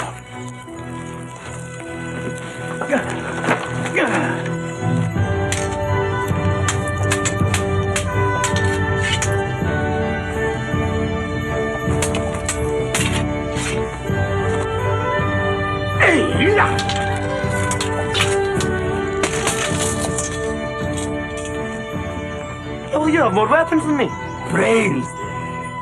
Brains.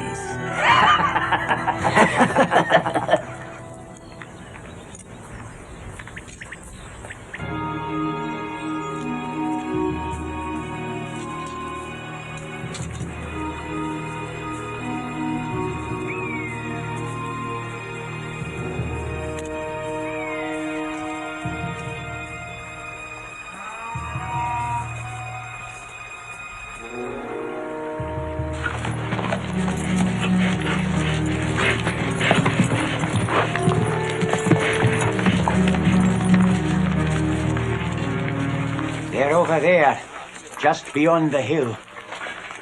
Wait here.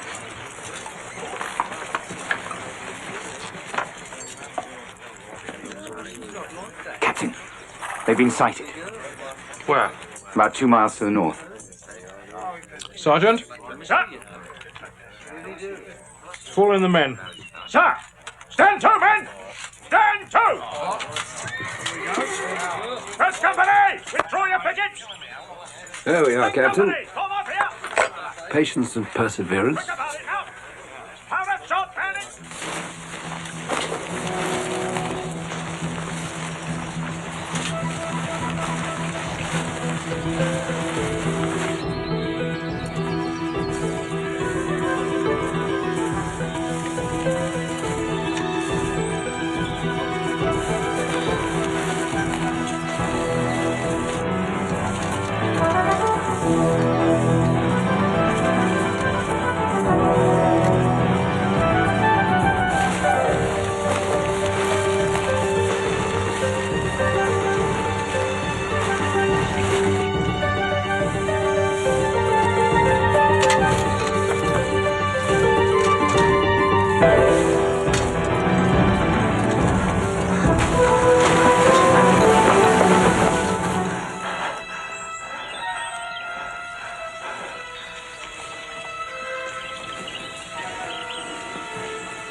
I think they've got us now.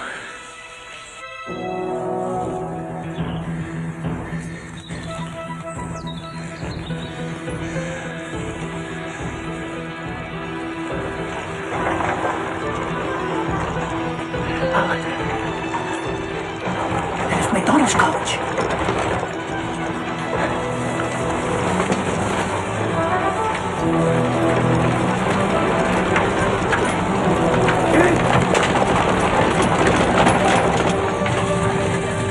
Stay down, on the floor.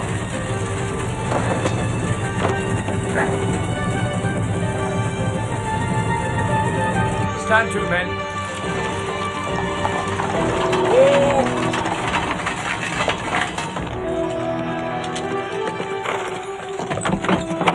I'm Mary MacDonald of Dunbray. My grandfather, the Earl, is gravely ill. My apologies, ma'am. Let them pass.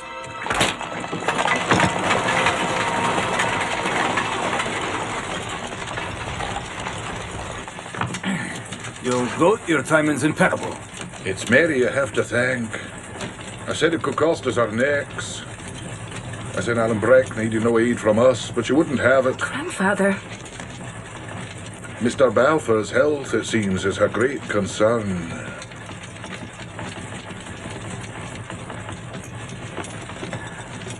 So you just happened to be on the road. We were fairly certain that you'd make for the Bridge of Stirling, so we took a lodging in the inn and waited. It isn't only the redcoats that have their spies.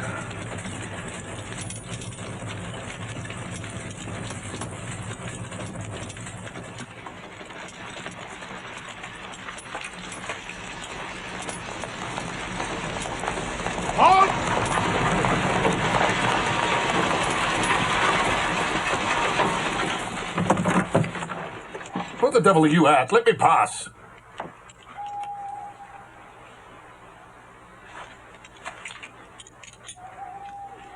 Curse it, do you know who I am? I am the Earl of Dunbray.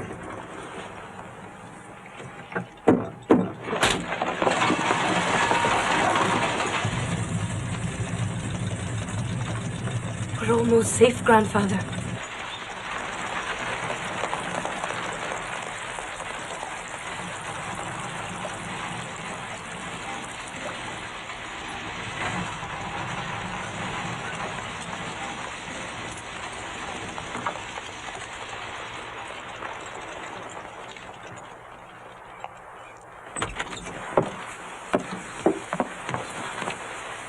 Gentlemen, we're in the lowlands. We made it, David. We made it.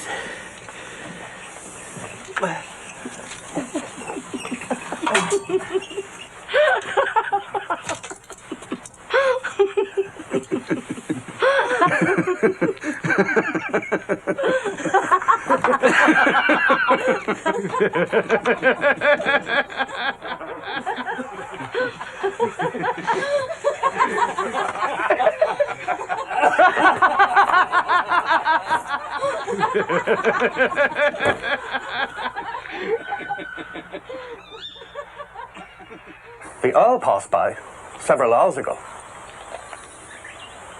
I swear there were no others. Only the old man and his granddaughter. Cross the bridge, Captain. Continue the pursuit. Send me word when they're found. You want me to pursue them on my own? I have no authority beyond this point. If they're mine to hang, bring them to me, Captain. Sir. Do you want promotion? Get on with it.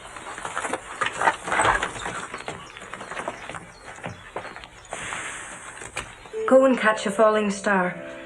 Get with child a mandrake root. Tell me where all past years are, or who cleft the devil's foot. Teach me to hear mermaids singing, or to keep off envy's stinging, and find what wind... Miss MacDonald, I wanted to thank you for coming to our aid. And I wanted to apologise to you. I believe I called you a savage. There's no need to apologise. Well, I take it back unreservedly. Forgive me, Mr. Balfour, but you're so serious. I go this morning to learn my fate from the lawyer Rankeler. You come back and tell me how it turns out? And if you got your estate back? I would like that very much.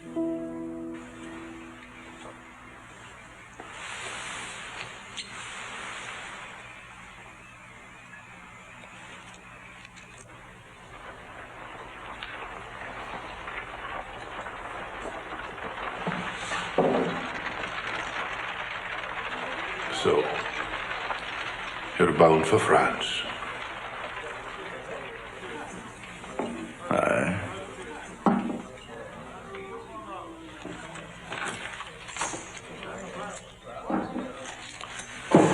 Well, take that with you when you go.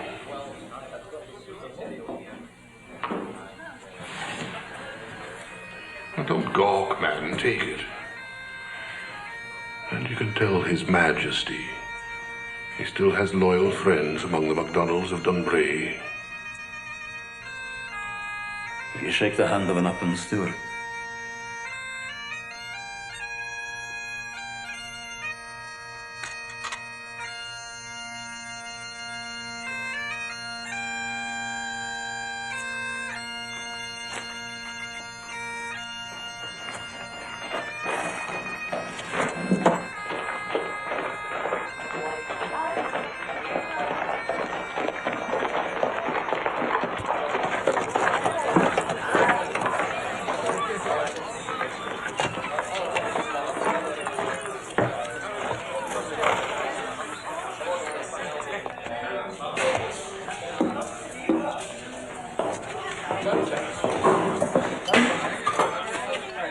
Would you have a drum, Captain Ford?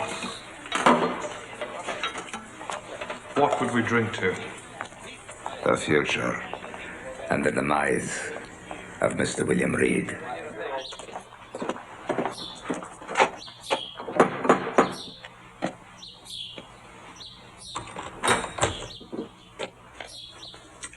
I'm here to see Mr. Rankeler.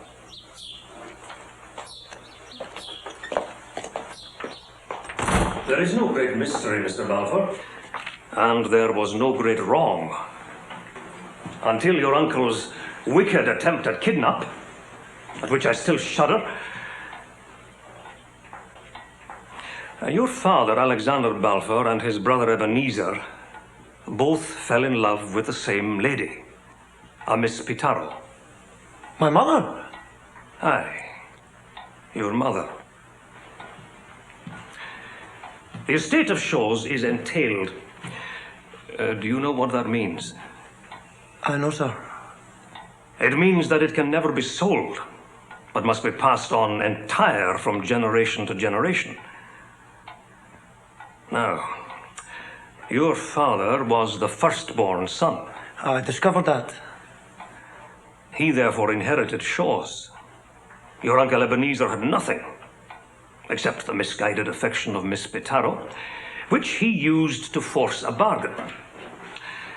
Your father to make over his rents, your uncle to give up the lady. My father gave away all his rents for the love of my mother. Ah, he did. But only for his lifetime. The day that he died, you became the legal owner of Shaws. You are the owner. Small wonder that Ebenezer wanted you dead.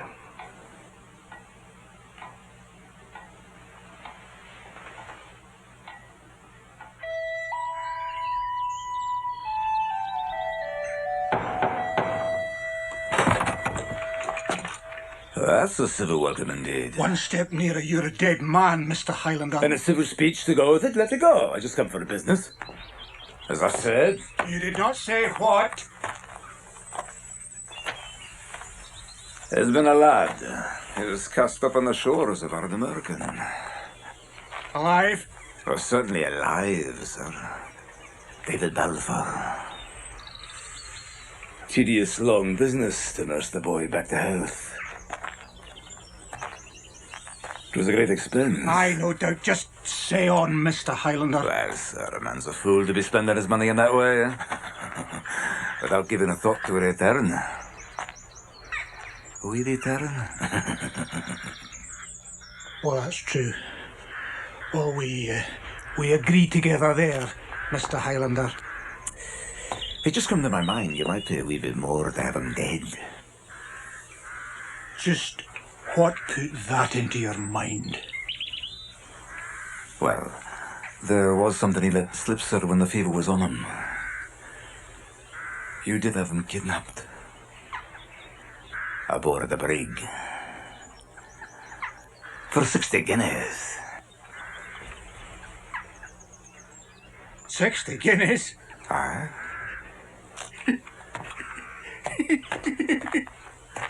Did he say that? I never paid a penny piece, man. I didn't have to. They took him for the price of his hide at a slave auction. Kid, that cost me nothing. Not a copper coin. That will serve excellently well. Good day, Mr. Balfour. May I present Mr. Crawford? He is a magistrate. He heard every word and will witness to it. There is another door. I have the key.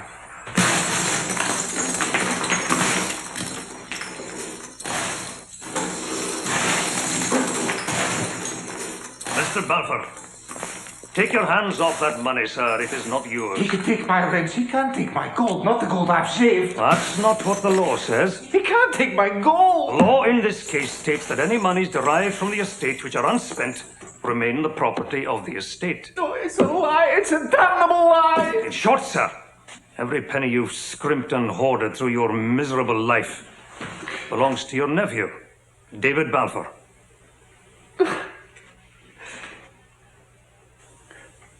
Poor miserable wretch. There's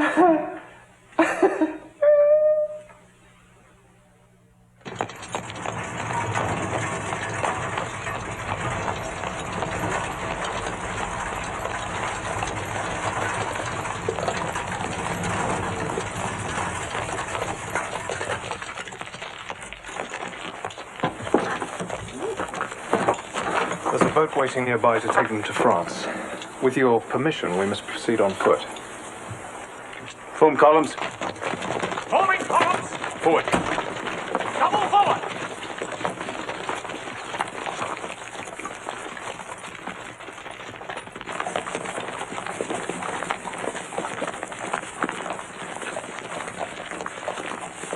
I suggest you wait here until I've got my men into position.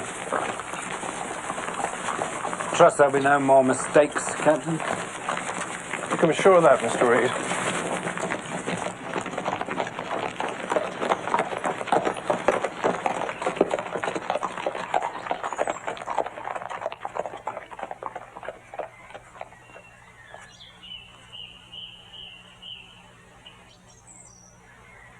Prepare the left wheel! Forgive me, sir, but this isn't the way to the coast, surely. We're not going to the coast, Lieutenant. We're going back to the barracks at Cramond. But, sir, That was Mr. Reed's order. Did you question it? No, sir, of course not. Very wise. He's not a man to cross. Carry on, Lieutenant. Come on.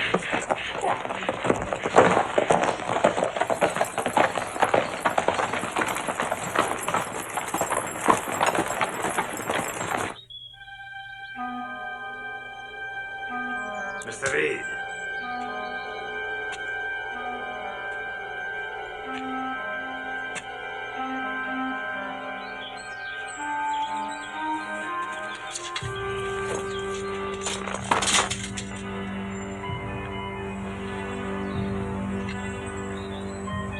You're mistaking me for a gentleman, Mr. Stewart. I've no intention of fighting you. You'll have to kill an unarmed man.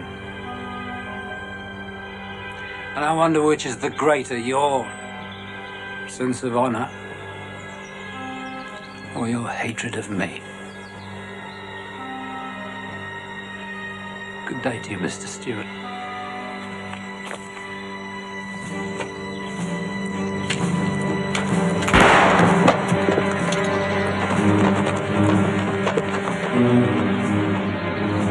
Drive on!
Here's a parting gift for you, Davy. I can't take your sword, Take Alan. it. I got no use for it now. You hanging on the wall in your great house.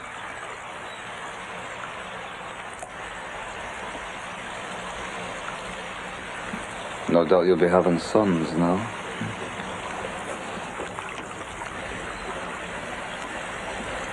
You could tell them it came from kings.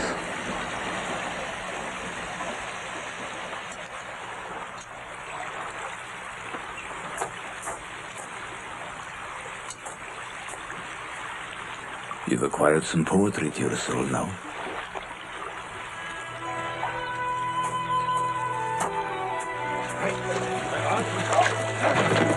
Go away now.